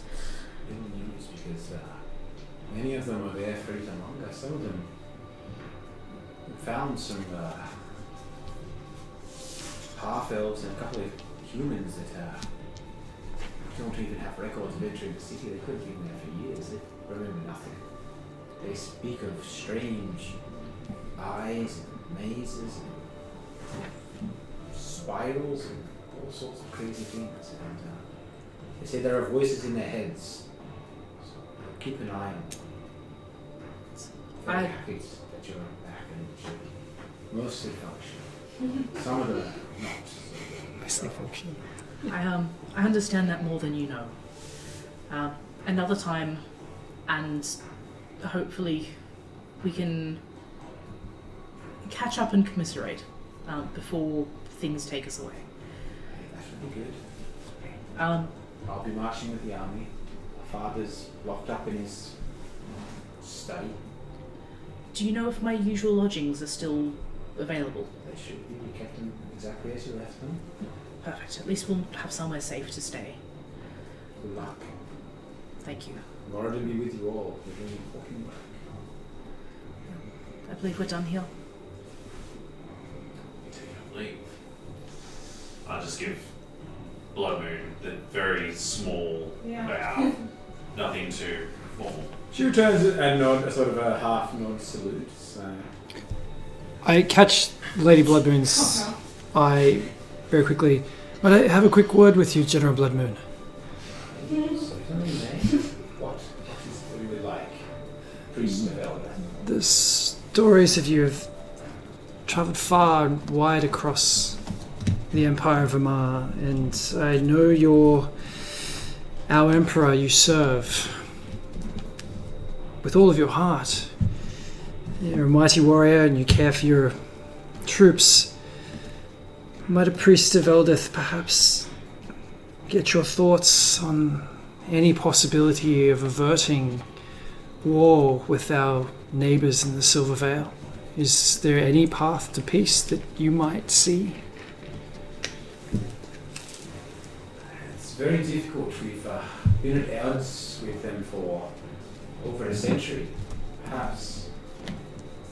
The time for talk has long passed, and the most recent actions attacking some of our western outposts have sparked the anger of the Emperor. Yes. And, it's mobilized all of the legions for a push into the heart of the Silver Vale to take out their city itself. Yes, well, far be it for me to question the will of the Emperor. I feel that before the end of all of this, that we may need many of the living, and I would see your soldiers live, and those lives of those who have incurred against the Empire spared, if it were at all possible. Speak cryptically, priest. Be plain. What have you knowledge of that would require the enemies of the Empire to live? Do I get a sense that I would be able to, from the stories, would Faustus get a feeling of whether he might be able to trust? Make an insight check. You know from her reputation that the security and prosperity of the Empire is her number one concern. Yeah. So anything that would help strengthen the Empire or avert threats directly to the Empire, she wouldn't be willing to either to hear and help. Okay, so that's a 16. I don't know that there is a short version of this, but there appear to be powerful forces at work that threaten not just potentially the Imperium, but all of Etheria. We have reason to believe that, and I have sent word to the orders of the Triumvirate, that there are dark forces seeking to unleash not only the demon general Urgareth himself,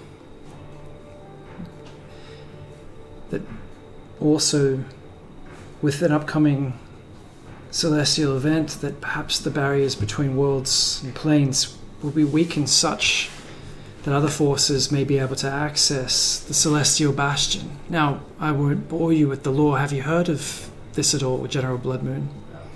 I know they might seem like you have been lost, histories. as we mentioned. We know of, obviously, the celestial bastion is a place of... Yes, of course, of course. I know not of a demon general or alignments and planetary events and these other things that you speak of. Yes, I mean, so this is...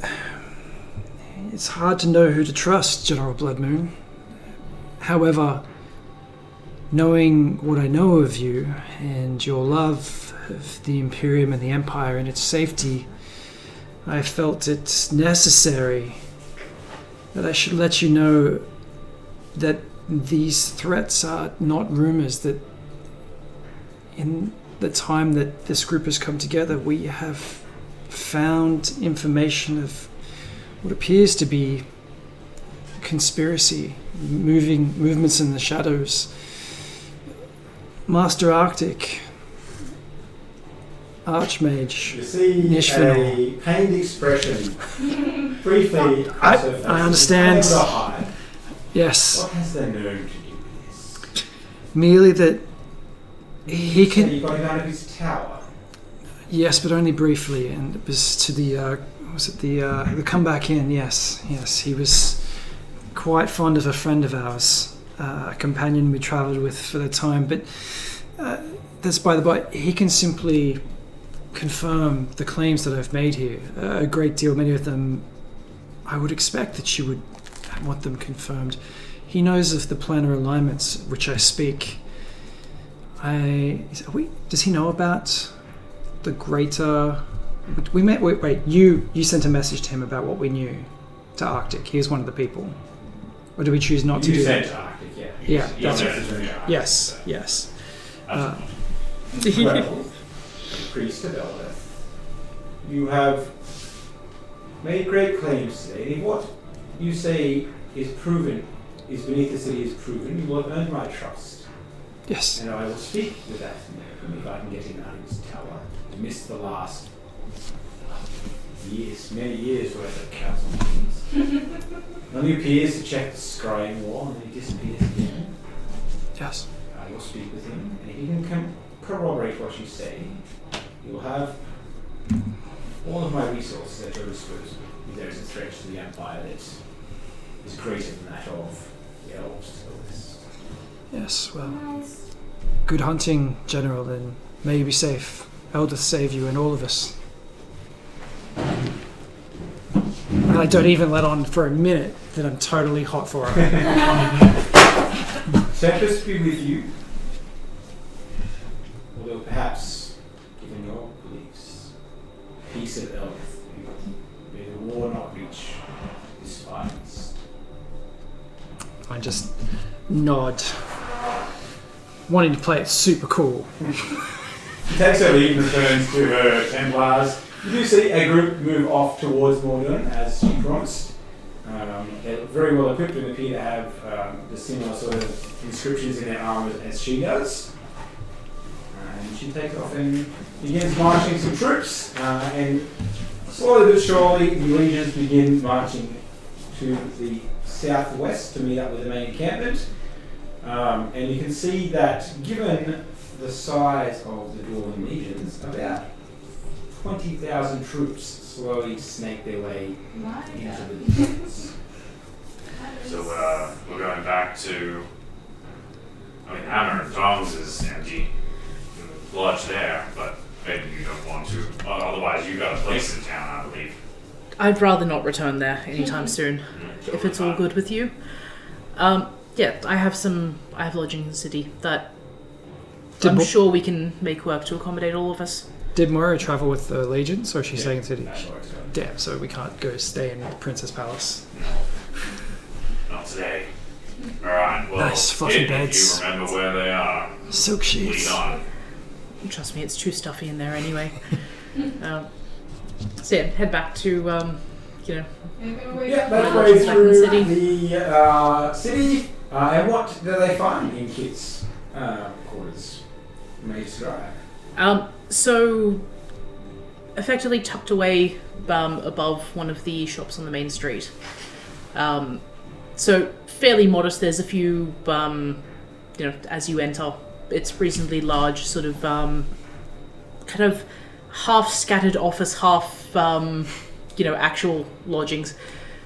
If you can think of, best description I can probably give is the closest to a like a film noir PI with all the papers kind of littered everywhere.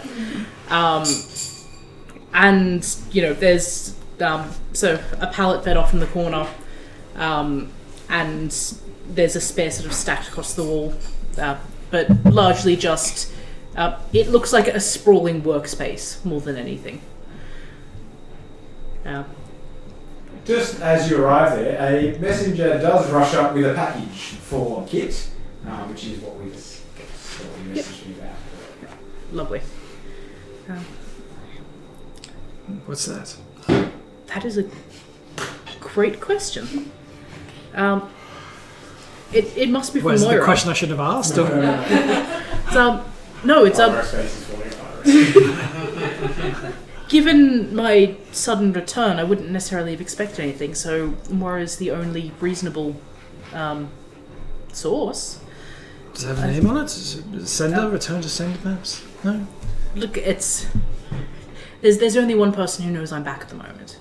So, but more than anything, we'll get the door closed up, get everyone settled, and then... Yep. Excellent. And, sort of clear off some of the papers on one of the desks. Kind of... Quite a heavy layer of dust, given how long it's been since Kit has returned. And as promised by Moira, she has not touched anything in there at all. Yeah. So very careful consideration to the stacks of paper on the desk. That one's fine. And sort of sweeping off the unimportant pile and, lay down the package and start to unwrap it. And so inside is, under the layers of sort of brown paper, I don't know what this is. And inside is a copy of a children's book.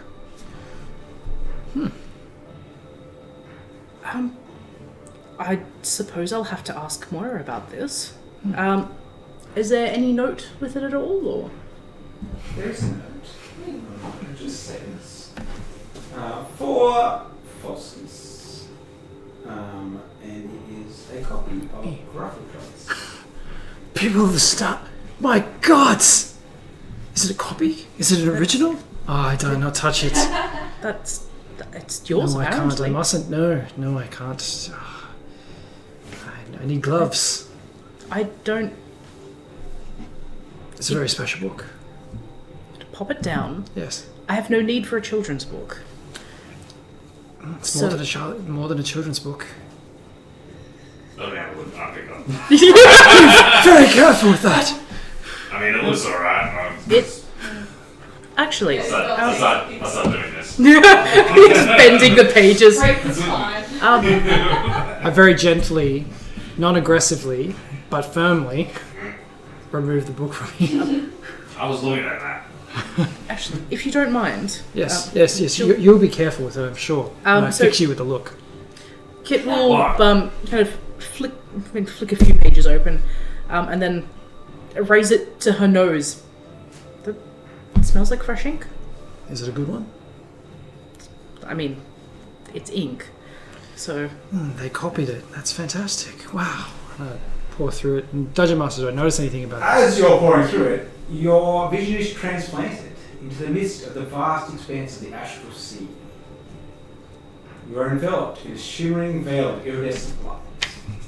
As you gaze into the boundless void, tendrils of prismatic energy spiral around you, weaving an intricate pattern that seems to whisper secrets of forgotten ages. In the distance, a shimmering portal beckons, its iridescent glow pulsating with an otherworldly allure.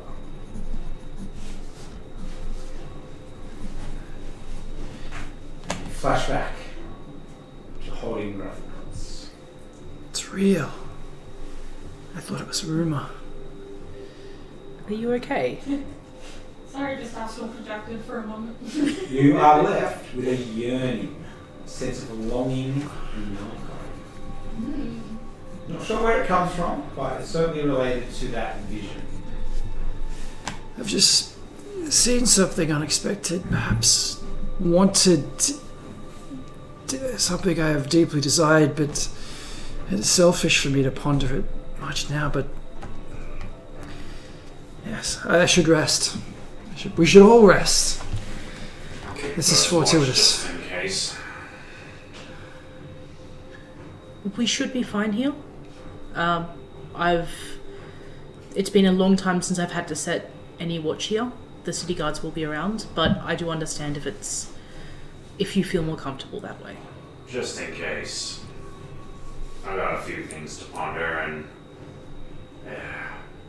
I know you seem to be enamored with her, but Blood Moon is Enchanting? no, Majestic. Physically astounding. she's Imposing. definitely a figure of some description. We'll have to unpack that later, I believe. Probably have to do it sooner rather than later. Right. How soon? Are we talking now soon? I think you guys need to get your rest. We'll talk in the morning. Okay. Yes. Well, very well. Is there a particular... is this kind of like, it's like a bit like a hoarder's den a little bit, is it organized? Not quite. It's not a crush risk if OCD? something falls over. More just things are scattered. It's like there's very obviously certain workspaces where there's a pile and some objects clustered over here. Most of the top surfaces Organized of... mess. Yeah, organized chaos. Most of the top surfaces are covered, but the floor is relatively clean. I have one spare pallet. You can frankly fight over who gets that. I'll take some Yeah, floor. It's but fine. I'm not quite tired. I haven't had my bed in longer than I care to remember. There's a window overlooking the street. I'll take a position, sort of like leaning up against it. You do notice as the sort of evening wears on that patrols of the City Watch become more frequent, and that appears to be in response to the news that you brought. There's no sign of any of the Dwarven Legion that remain behind, or the Imperial Templars, but the City Watch is much more apparent around the city. I'll wait until everybody's settled and just sort of get out an insignia. The Royal Army is like charred and broken, sort of rub it and just like look out. And when I feel like there's enough patrols that gets like some summonization that, you know, would be safe without a watch, I'll go to sleep as well. Okay. It takes a couple of hours, but you managed to get a decent night's sleep. Is there anything else you'd like to do before sleep? Yeah, so Not before. Lingering awake. Just Alright. being there. We do manage to get a good night's sleep. Yay! We awaken refreshed. The best night's sleep we've had in quite a long time, particularly for Kit, who wakes up very refreshed. Slept comfortably for the She first remembers time. everything now. Just crushing migraine. Cross off a night from our timer. Yeah, 48. Oh yeah. Forgot about that. Yes, that pesky thing called World End. The looming feeling of doom. So we wake in pretty early the next morning, although these two, Falsus and Kit, sleep for a little bit longer, so Isaiah and Isabel have some time because of their exhaustion to do anything they'd like to do before they wake up. Is there anything that Isabel would like to do? Not exactly. I feel like she'd just kind of wake up, look around the place a little bit. As Isaiah wakes up, you do notice that your unit has arrived. Your unit's unit has arrived. Yeah, so I see them out in the city, kind of going around, and I've sort of just put the insignia down. Morning. You, Another day. you're not ready for another day. Not exactly, but we've no choice. They told me you kind of just got roped in amongst this group. Quite literally dragged into this group by Lilith. You seem pretty capable, though. Thank you. You as well. You've held your ground for a while. I can see why you're a hired hand. Yeah. Well, that's not the reason, but we're going to talk about that in a little bit. I just want you to know one thing. I'm going to talk to the group about stuff. You, being a monk of iron, are going to be a valuable asset for them. So, in their journeys to come, you need to make sure that you keep your knowledge gearing ways really open, because they're going to need that. They need to find how to stop this, at least weather the storm.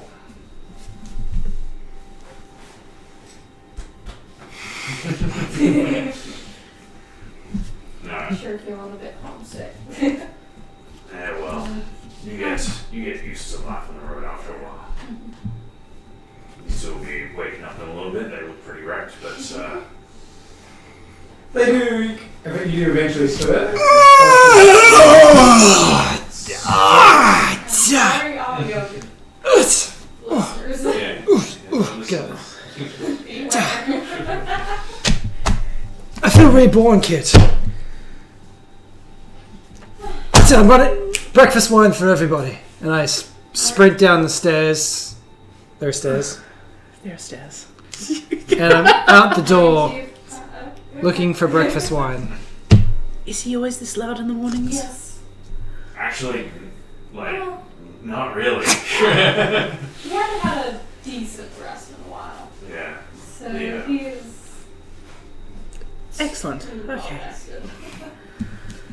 Enthusiastic.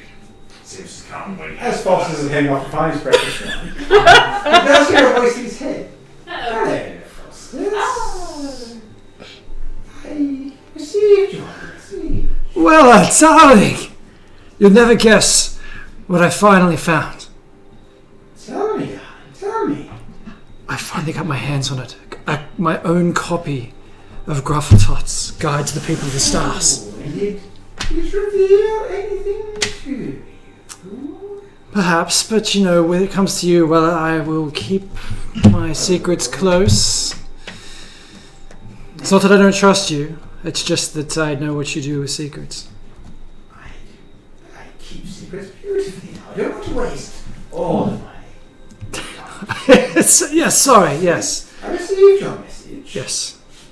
I don't know how many words that was. And Well, Constance. let me just say, trails off. I think that you're on the right track, but you're probably a little far north. Yes. We probably need to go somewhere where it's rather a bit warmer. Yes, perhaps a bit drier as well. Yes. Well, the rains. Must be careful down there. It's dangerous. Dangerous indeed. Anything in particular, or anyone that I should be... Sandworms. If I were you, I would drop by the Lingiari people who live in the depths of the deserts. It's Yes. a little bit out of the way, but I think you'll find them enlightening. Yes. Seems... Oh, wait, actually, are we square now, or do I still owe you? There's no I couldn't cut it. I like to think that this message came in just as I was procuring the breakfast wine, and now I'm jauntily running back with the breakfast wine to everybody at... Foster seems incredibly Kids' happy Place. to have this breakfast wine with us. I've never seen you this happy. A breakfast wine for you, a breakfast wine for you, a breakfast wine for you, and two for me. You can have 4. No, I insist. Is this wise? Yes, of course it is. But for him to get drunk. I'm a priest of Yes. Earth. Oh, I'm not I going to... feel like he functions better like that. Look, it simply opens the channels to the divine. If you have too much, it's no good. It's no good. But a little sip, just take the edge I'll and drink it. watch as... You'll never guess who called. Who? Wella. I don't know who that is. Right, yes. Yes, no. How were we Can't- supposed to very- guess very that sweet, if we never heard this person? Yes. I feel like the answer's obvious for me. As in you don't know? Yes. Yeah, right, yes. Not a Okay. clue. Have my yep. Okay. So yes. So now, so I'll put that one down. I'll get my second one. Involved. So Weller is kind of a let's call her perhaps an information broker, a barter of things, based in Darling, and she was one of the people I sent a message off about the events, the great many things, and she did have some advice, some very subtle advice, which suggests that we should definitely be heading south and searching for Aleph Fain. I suspect there we will find what we need, and she suggested that we seek out the native people of that region, the Lingari. Are you familiar with them at all? No, can't say that I am. Would Isabel know at all? You can roll a history check. She's the history lady. Fascinating race of people. Live under the sands and caves. You are aware that they are an indigenous tribe that live in the deserts of Corley, southern, very far south of the Empire, and they are an oral history tradition, and they pass stories down verbally from generation to generation through their elders, and you sort of slap yourself in the forehead with a bit of a face palm, thinking, why have we not thought of this before? If there is any culture in this central part of Amar and Etheria that might have some ancient knowledge of things, it would be the Lingard people. Isabel seems a bit. Isabel is a bit excited to. Is it the breakfast wine? The catch being that they are nomadic, so they might not be entirely easy to find. I'd sort of dismissed speaking to them. It's not like you can come past them just in any city. So It'll be a bit of a search. there's a sparkle in your eye, Isabel. They are. They pass down knowledge that my temple may or may not have, and it may, if I can learn at least a little bit from. They're very oral history kind of. Yes. So. Yes, this would be good for you and for the order. And great for us. They have some very good. If anybody, they'll know what we're looking for. Yes. Now, there's that hope that I was searching for, Kit. You have to forgive me yesterday. It's not like me to despair. Given Maybe a little bit. Shadows just That- sharps. Yeah. that aside, no. Given the state that you found me in, I don't believe I really have a right to judge. But speaking of judgment, how's the breakfast wine? It's good, right? Honestly, it's delightful. Yes, yes. And I would like to propose a toast. It might be a bit of a little bit of a habit, more as passed down through all the finery and such, but also it's been a very long time. And to new friends and new memories. New friends and new memories. From the shadows. But I knew I should have gotten 17. I haven't felt this much myself in a very long time, and I owe it to all of you.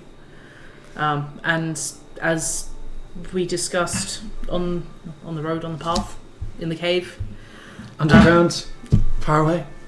under the city, if you'll have me, I would stick with you and aid you in this journey. I feel that my work here with Moira it pales in comparison to what needs must be done here.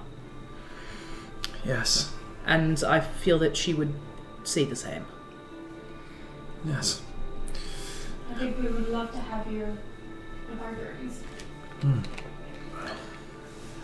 It would seem that with a new companion, I must talk to you about what we think we should do next. Yes, well, whilst our number has grown by one Kit, it has been diminished in our loss of both Gregory, Lolliput, and Lilith. And the what? Oh, they'll be fine. They'll be fine. We'll see them before this is over. Yeah. I'm sure you'll find Lolliput before you head off. But I've made a decision. I was thinking about it last night. And I think I'm going to have to stay here. What do you mean? The defenses. Of Mordoon? Mm. Yes, well, yeah. That's a shame, I mean. You're like literally a gun. Yes. Yes, I am. But I think my talents, especially with the Legion that I got commissioned by Blood Moon, will give this city more of a chance than it would otherwise have. I walk up to Isaiah, put both my hands on his shoulder, and then looking right in the eyes, and I say, "Look, perhaps this is your decision, but we have not yet left, so perhaps it's not time to say goodbye just yet." That's fair, and I wasn't saying goodbye now. But, look, you all need to finally go after the other seal. Yeah. That is absolutely paramount. I can tell you from experience, I've been a legionnaire. And he pulls out that same insignia, but it's like warped a bit and like melted and like scarred and all that.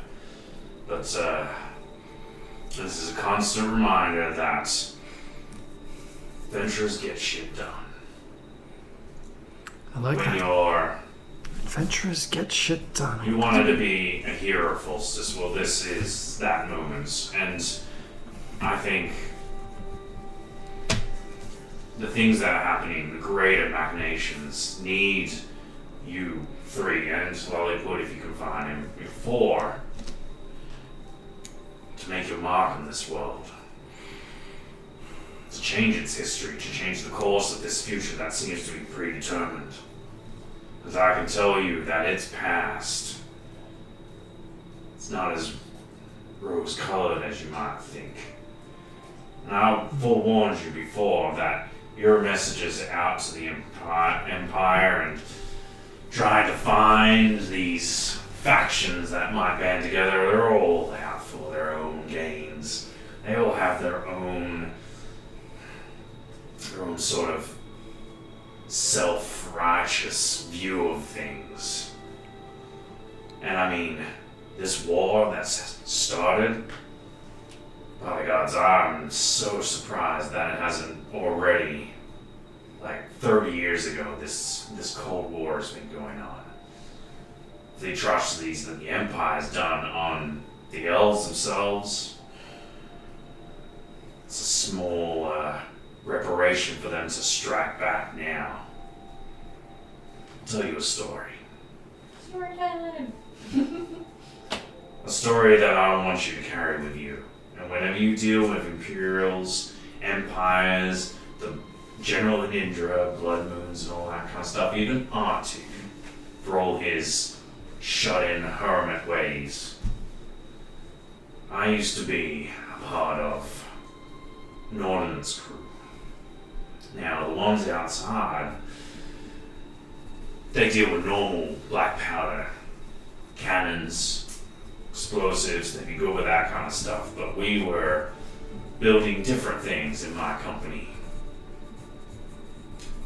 We were what you would call a secret organization, or arm of the Imperial war machine.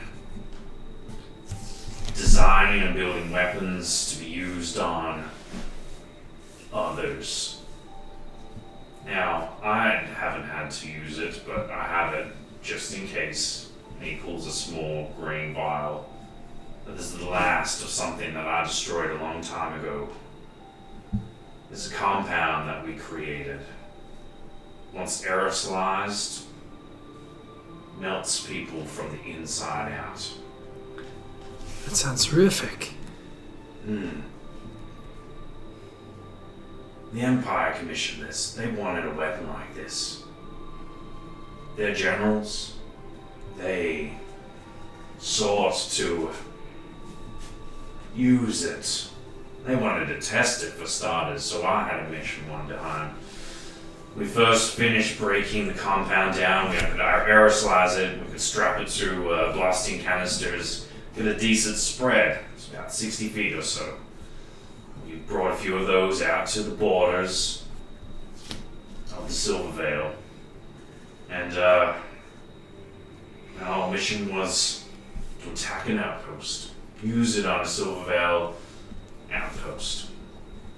So in the dead of night, my company moved into this military compound, set up the devices, and then left. They were set with very crude triggers to light a wick. Eventually sets off, creates a flint, wick lights, away it goes. You hear the explosions from the hilltop, then the screams. we realized so quickly that it was not just soldiers screaming, but women screaming, children screaming. And when the compound dispersed, we moved into the now completely desecrated military compound. It wasn't a military outpost. Just a Silvervale village. Men, women, children, maybe a small contingent of guards. We killed them all. 300 souls. Melted from the inside out. The orders, the Emperor. I left the company not too long after that and became a mercenary. So, if you think the Empire is going to give a shit about what's going on, that's the kind of stuff that they do. They're willing to allow any sort of atrocity in order to make sure that their power is maintained. Yes. Jesus. I think none of us are blind to the horrors of the Empire. Absolutely I am no fan. But if we cannot believe in the hearts and minds of others, should we but allow darkness to just descend now? Is there no light? Where shall we find faith? I believe that even the madness of the Emperor has its purpose. Perhaps in his descent into this dark place where tempest rules his heart,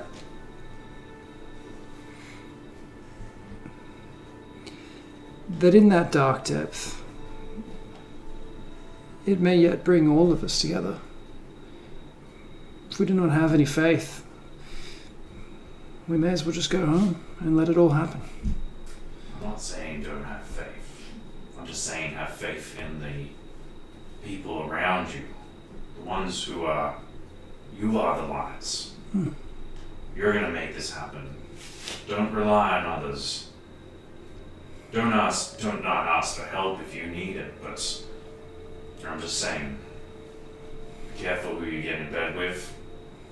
Make your own path, make your own faith, make your own light. You're the change that will change this world. Yes, well said, Isaiah. This is why you can't leave tomorrow, and I slap him on the shoulder. No, well, I'm staying because I can't let... I meant leave us. You must continue. No, I gotta stay around. This city needs... If I work with these guys, they'll have a great chance. But you are definitely most needed. By my reckoning, you got 48 days left, so every single day is wasted. And if we end up in a siege with these creatures, you're just going to be stuck here for days and days and days. I wonder if there's a signpost to Athal Fain here. City of Creation, this way. What do you think, Kit? I think Isabel's onto something. You need to go seek out the Slingarity people. Oh yes, of course. At the mention of the City of Creation, Kit's tattoos begin to burn a little bit. Just a little bit of discount. Doesn't hurt, just a little bit of discount. Well, I guess I should get on with the morning.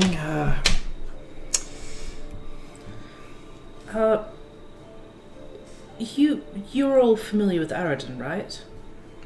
Well, yes, I thought he was a damn sight maybe less important than he actually ended up being. Thought he was just a blacksmith.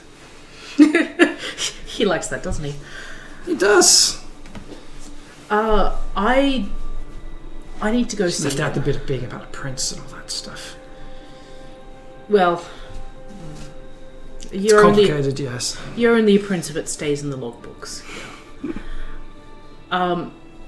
I need to seek out Aradin. I believe he has answers that I need before we travel onwards. But he is also he's also going to be part of our ticket out of the city, I believe. If we can't get out any other way in the siege. So, fine, the church is, perhaps his workshop's on the way. Maybe that's one of the upper levels. Is he still at his blacksmith? We don't know where. You can probably assume that he's either hiding in his little house or blacksmith, or He's around. I return to the palace. Yeah. If nothing else, we'll find him. We'll seek out his usual haunts. By Moira's reckoning, he probably wasn't in the palace. So there's a few places we can look. And Isaiah, I thank you for telling that story. So I know it can't have been easy for you to not only bear it, but to open up about it. These memories sting even harder the longer it is. It's a burden I carry with me, and I have not told many souls, but the ones that need it, that need to be inspired by its true message, which is we blaze our own path. I, for one, I know you don't wish to leave companions behind, but at least if I have to leave, I will be comforted by the fact that not only are you here with your, with the Ordnance and your expertise, but also, given your history with Aradin, you are likely not... you would know of the resistance in the city. And I did fear that if you were left behind with your Imperial ties, that you may hinder rather than help. But if you wished for a path to follow, then if you lay your hand with Moira's and when this is all over, assist in her endeavors, basically, to free the city from the Imperial cruelty it sits under at the moment. If I can be a help of the little lady, I think it's high time that I stop just doing some mercenary work. I think even this little escapade, you guys have rubbed off on me a little bit, and perhaps I too need to do my part. If you would like, given how far we seem to be travelling, feel free to use these lodgings in the meantime. Much obliged. In here, you'll likely find information on most of all that goes on in the city. There are the Resistance exits, allies, anything. Moira will be able to point out as to what's happening. Aradin will be an ally that he's unreliable but steadfast when he is here. And if nothing else, at least I won't leave a void. So I'll keep the seat warm for you. Don't worry about it. But you have business. I'll meet back here in a few hours. I'm going to go meet up with the Ordnance crew and get them a little bit more mobilized and give them a bit of a lowdown on what I'm thinking. Once the dwarves come back with a little bit of better understanding. Don't leave without saying goodbye. But we do need to say goodbye. After he leaves, I turn to Kit and go, look, I'm not just being sentimental. I mean, have you seen this man with a gun? I mean, pew pew! I pull out Faustus finger guns and I mean, he's incredible. I mean, he's a nice fellow as well, but I mean... Yes, absolutely. But... Has anyone... Talent like that, I mean, it just doesn't go over. If he feels the need to stay, if that's what he feels his calling is, then guided by divine purpose or by mundane duty. Yes. Would you like me to anoint you in the cloth? You may be a little far behind on that one. Maybe I haven't had enough breakfast wine, but I don't know what that means.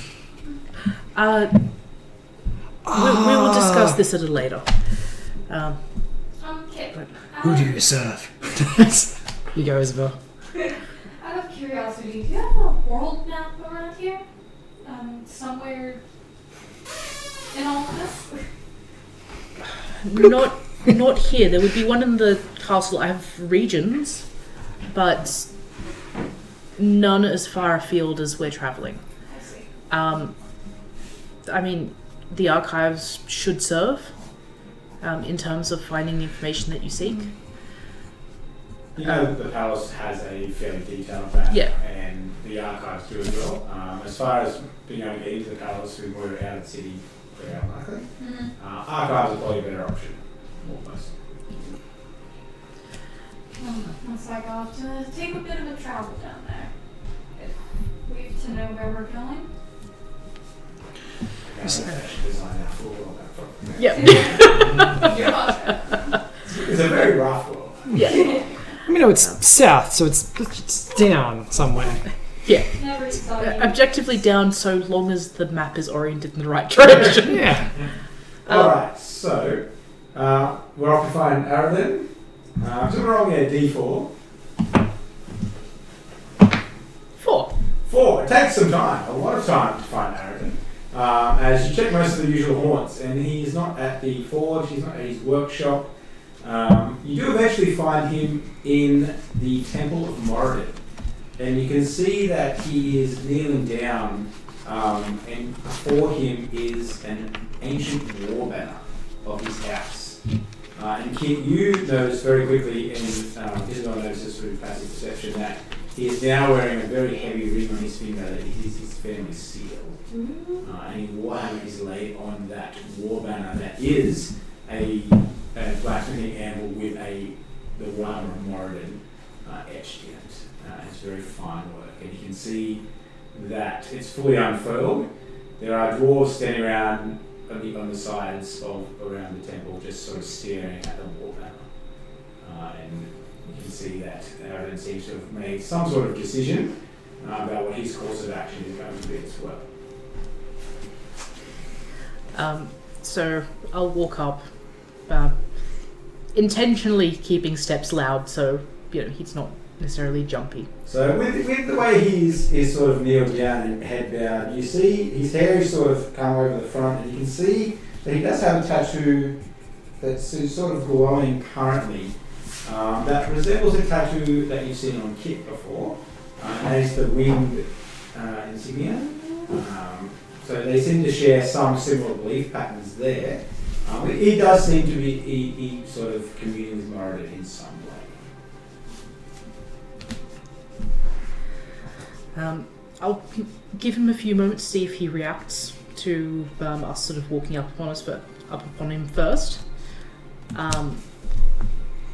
And does he sort of remain in repose, or He stays down. He sort of, you see his shoulder sort of sigh with a big heave, and he's like, "Hey, you're back then. I see. Things are moving very quickly." should it be my lord then now? No, no desire for a throne. Just desire for freedom for my people. Welcome back. It's been a long time. A long time. On that note, I believe I need your guidance. What is it? Potentially not in this holy house. Very well. Now, has Moira spoken to you? She hasn't stopped. That does sound about right. I don't want to go to the war, but it's nice to have me just silence, you know. Well, brother, has she spoken to you since yesterday? No. She's been busy with me. I don't. Gets up slowly, he folds the wall down. Very gently. And word appears to have spread very quickly out of the temple after he's standing up and folds and puts it very gently in the pack. I hope that you've at least worked something out with the king, so there's not quite such a brief stay as usual. Oh, you'll know what I'll go up there very shortly. A problem for later in the day. Got one more thing to retrieve.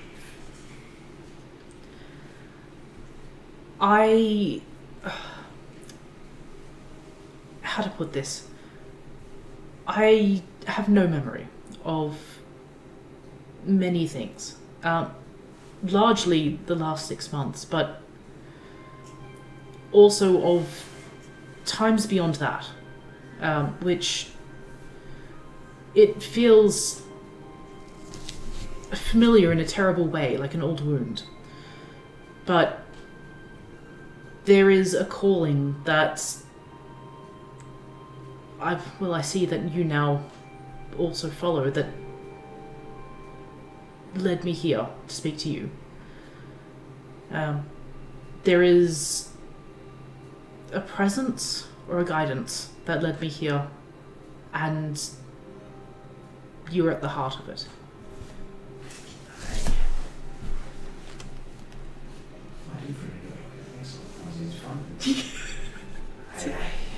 It's a way that she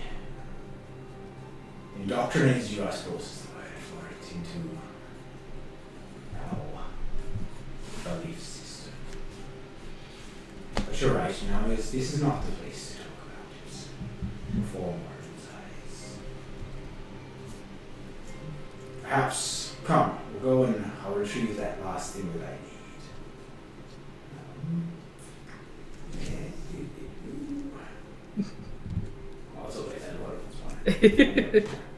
Beautiful. Okay. So he walks through, he goes down to the workshop and he goes back to that lower level that he had his belongings in. And rather than go to that Aether Dust safe, he opens up a secret compartment in the floor that was completely seamless and only a master craftsman could possibly have hidden it. And opens up a secondary safe and pulls out an immaculately crafted warhammer.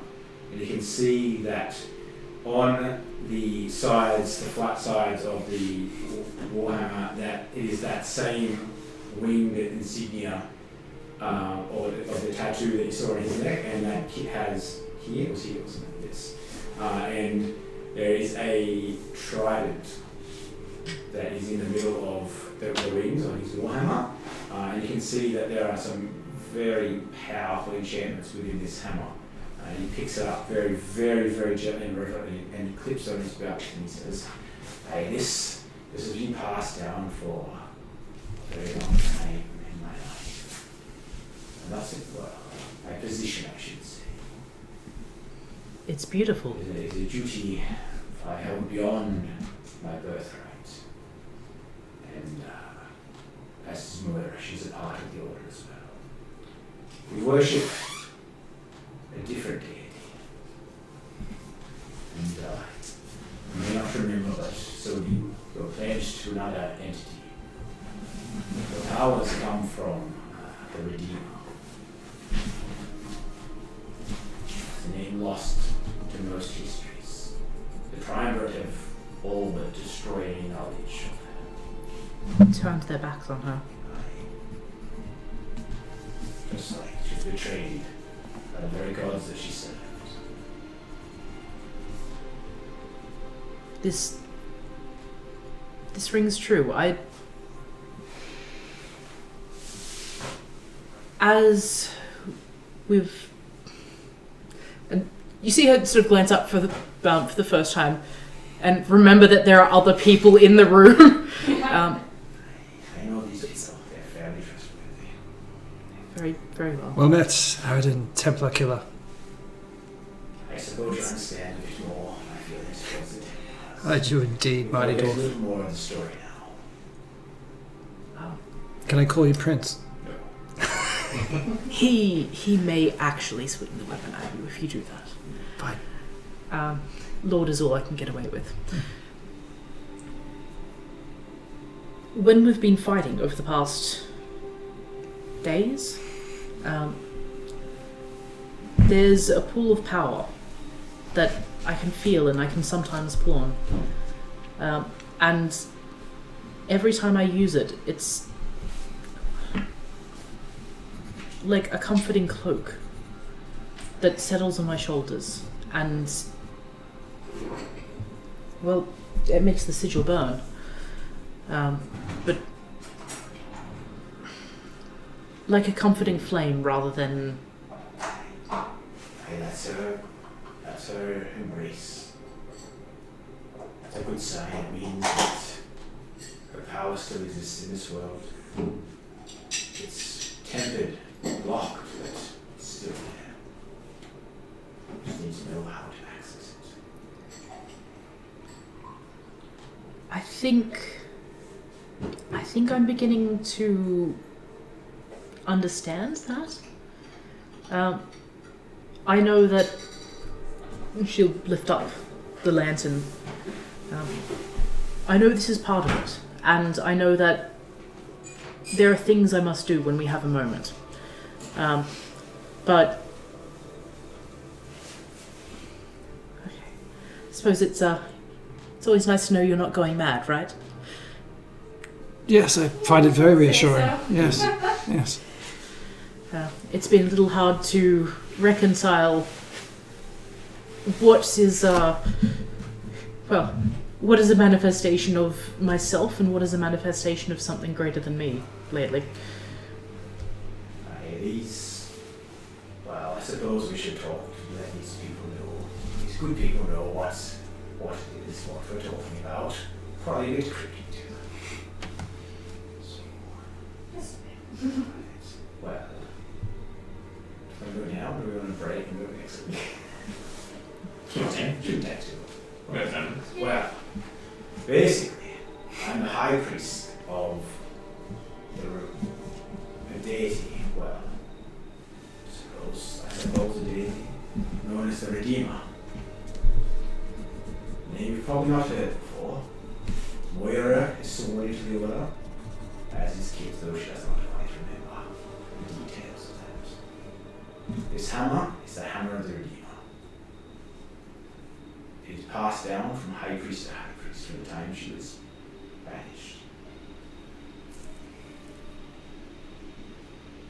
Now last, I know you're researching this alignment, and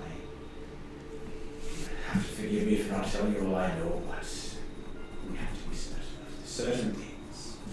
Basically, in the last alignment, the gods, they forgot about the mortal people. They found themselves pawns in a celestial war. Both sides sacrificed life like it was nothing to them. The lawful gods were on the brink of defeat. They didn't care what their sacrifices they made upon their followers. They harvested their powers, they harvested their souls to fuel their power, trying to strengthen themselves for the battle against the dark gods. But when the mortals began to lose faith, in the midst of this, a mortal woman stepped up. She was a champion of the creator god, El-Fain. She witnessed the callousness and indifference of the gods. She could no longer bear the weight of their apathy. She abandoned her oath. She took up arms against the gods themselves. She became a focal point for the mortal races. And their faith in her elevated her beyond the level of the gods. It was she that drove back the darkness. She defeated the demon armies and their general. And then she was betrayed by the very gods she once served. She was locked away in the celestial bastion with the dark gods. Triumvirate, they erased her heroic deeds from the annals of history, ensuring that her memory would fade into obscurity, forgotten all but iota, ensuring that faith returned to them and the glory of defeating the dark gods returned to them, restoring their powers. But, as you know, I'm evidence of it. There's a small sect of us that carry this history. We know that she's the key to defeating them. The next time is not like it. Just have to hold fast, keep our faith, find a way to bring her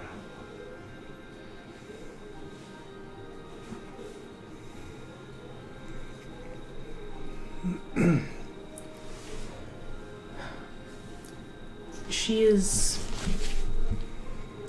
the flame that sparks that hope in mortals.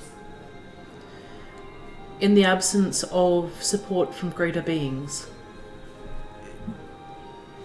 she ignites the fire that drives us onwards. Yes, and in this imbalance, perhaps it is the more than ever we need redemption so that those who have fallen into darkness and dark times can find their way back to the light and perhaps restore balance. Perhaps this may be the missing link. I don't think it's redemption.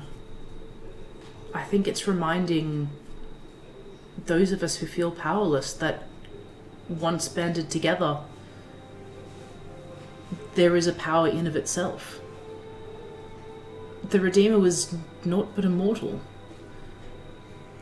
It's through her drive to push forth despite everything seeming like it would end in the bleak night that drove her to the heights and the intention and the betrayal.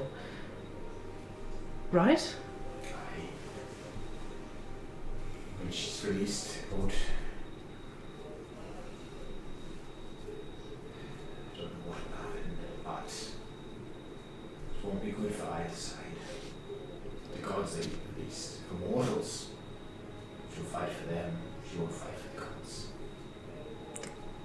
The gods have done little for us lately.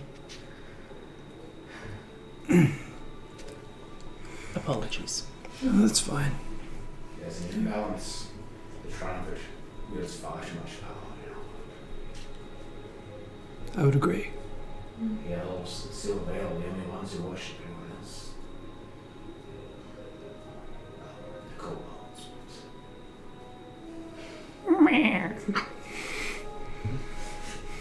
That's a whole other story. It's a kobold.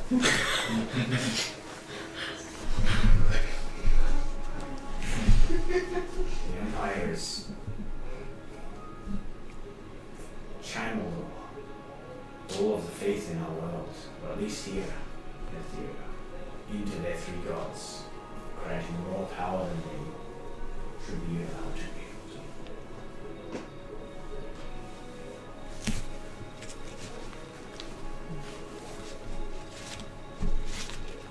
Something must be done. Time is coming very soon. We've talked about an alignment. When the veil becomes thin, who knows? There'll be war, but who'll be fighting who? At the moment, dwarves are fighting elves, humans are fighting elves. Ogres, torture tunnels, demons. What's next? What battle do we fight under? If anything, at this point it seems that the only banner to fight under is survival. we need something to band us together greater than just a singular drive to make sure that only oneself remains standing.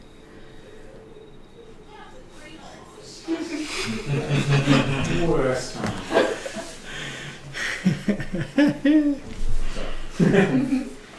Hey, there's only one matter I know that could do that. That's long forgot. What would that be? My finances. Your chance.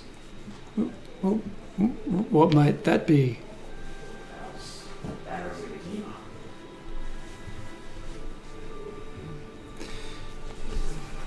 In her wings we find strength. Correct me if I'm not wrong. Is the Redeemer not a god? I mean, a righteous, just, perhaps from the stories you've shared. The faith that people worshipped her elevated her to the level of the gods, but what she actually is, I don't know. Yes. She granted power to others like the gods. Now, how do you define a god? That's literally a great question. Because if they're just a being who draws power from the faith of those that believe in them, then she fills that role. Yes. I would not diminish this Redeemer. Merely remind us all that many of the gods simply exist to guide our hearts and minds. Their scriptures tell tales of how we might live, and yes, they wield power, and yes, there is politics. But perhaps the message, Kit, that you speak of with the Redeemer is more a scripture of self-reliance, of the power of we here who often feel tossed from one side to the other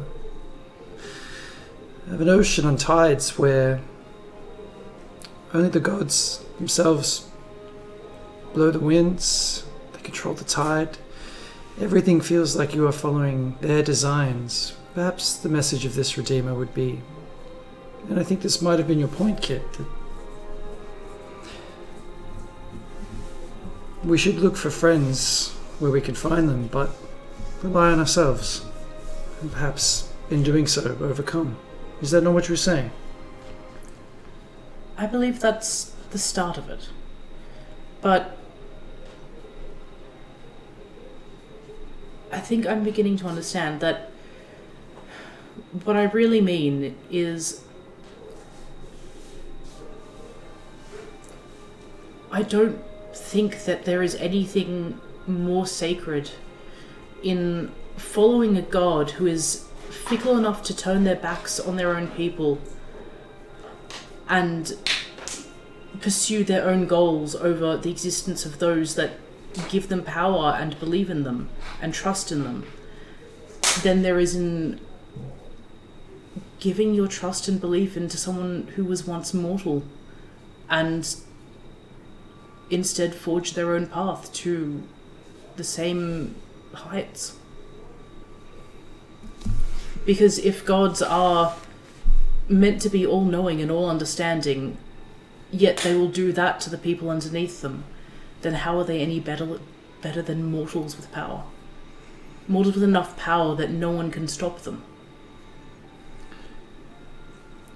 Kit and Aradin, this sounds as though perhaps, and with just cause, you bear a grudge. I bear an understanding of what's happened. Yes. My position just, as you can imagine, differs Of course, and I don't begrudge you that. It's just... I feel like the greatest betrayal of the Redeemer is that she stood to fill the gap that the gods left behind when they turned uncaring. And instead of praising her for her work and thanking what she did, their response was to instead lock away any challenges to their power or any spark of hope that mortals may not need them. Yes. The story is a sad and bitter and regretful one. Before this all ends, perhaps we will find the true purpose in the betrayal of this Redeemer. For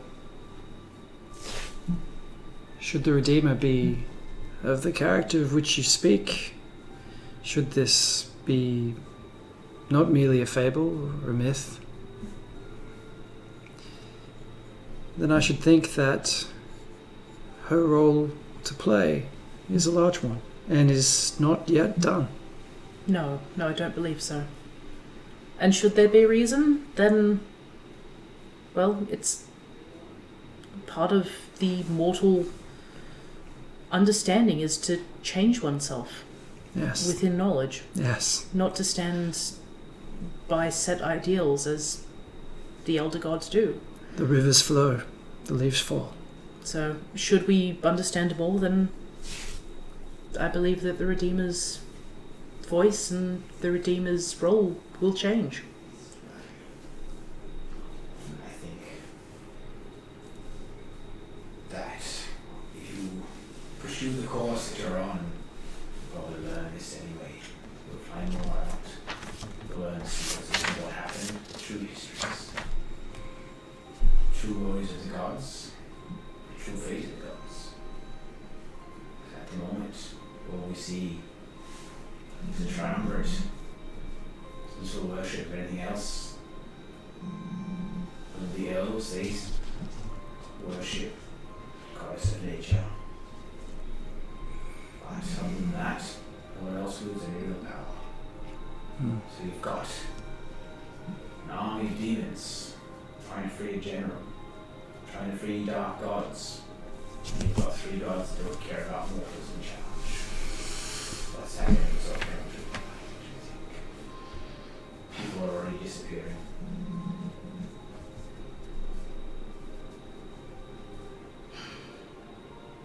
It will just be a bloodbath.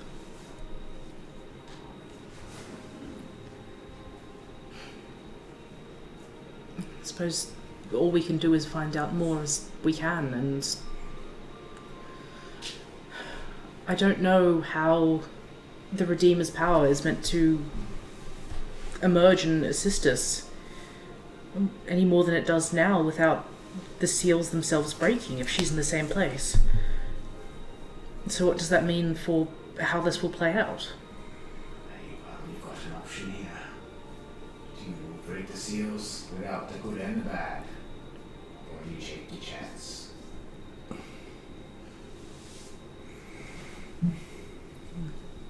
Suppose that warrants some It's prayer. gonna happen without the seals. Bastion will be open, or accessible at least.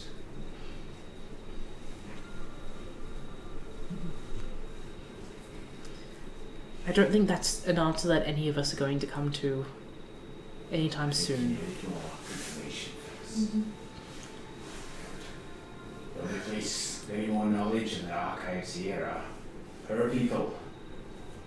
The Order of the Seven Stars, or perhaps the libraries in Aralar. The Imperials have archives. Or the Silver Veil itself. The elves have been around for a long time. And you Maybe mentioned will remember it. there are others. There's more than us 3, right? I spread all over the place. how would I find them? Gotta look for the tattoo. Gotta look for the mark. You've got it. I've got it. Whatever has one. Couple in Silvervale. It's a couple in Imperial City. There's no real way that we can contact each other outside of clandestine meetings and our message here and there. That's not really known for Imperial's true identities. I can give you one in Silvervale, one in Imperial City. That's about it. And anything is better than nothing, given what we face. You gotta find yourself in the Imperial City. The one you're after is Schmerple. It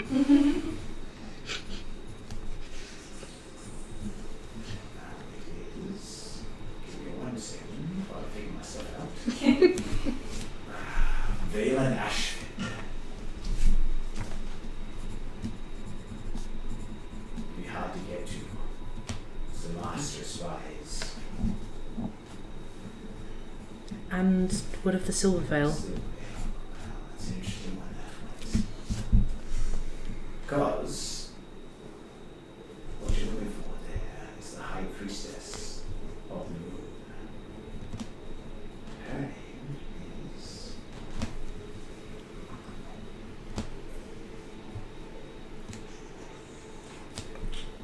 the High Priestess Nalindra Uzorastan.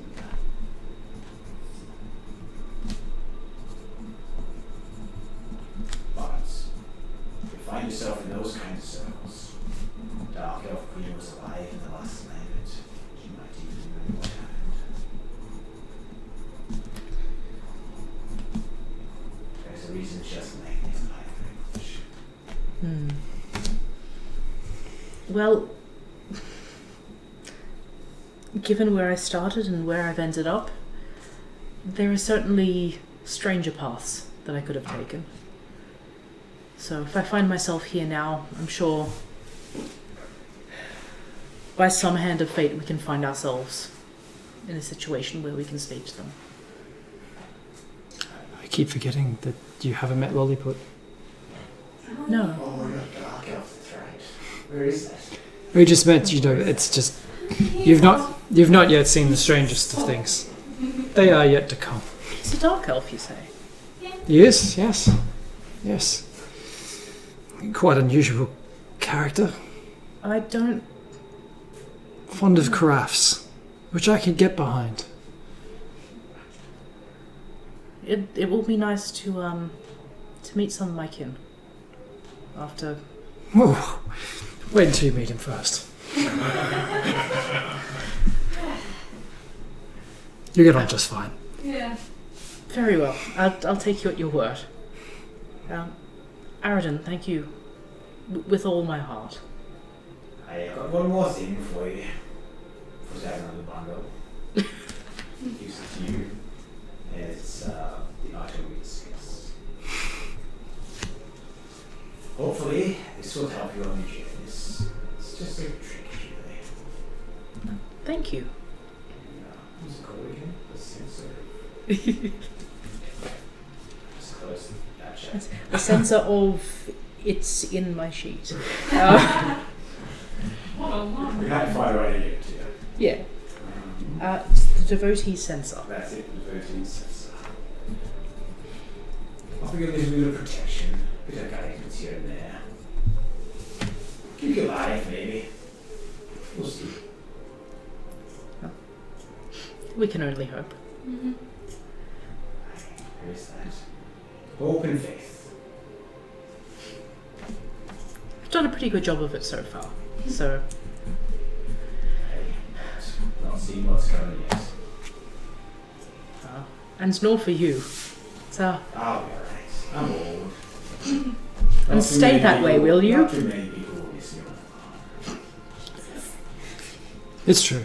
No, you're fine. You're fine. Well, I'm going to take a few people with me.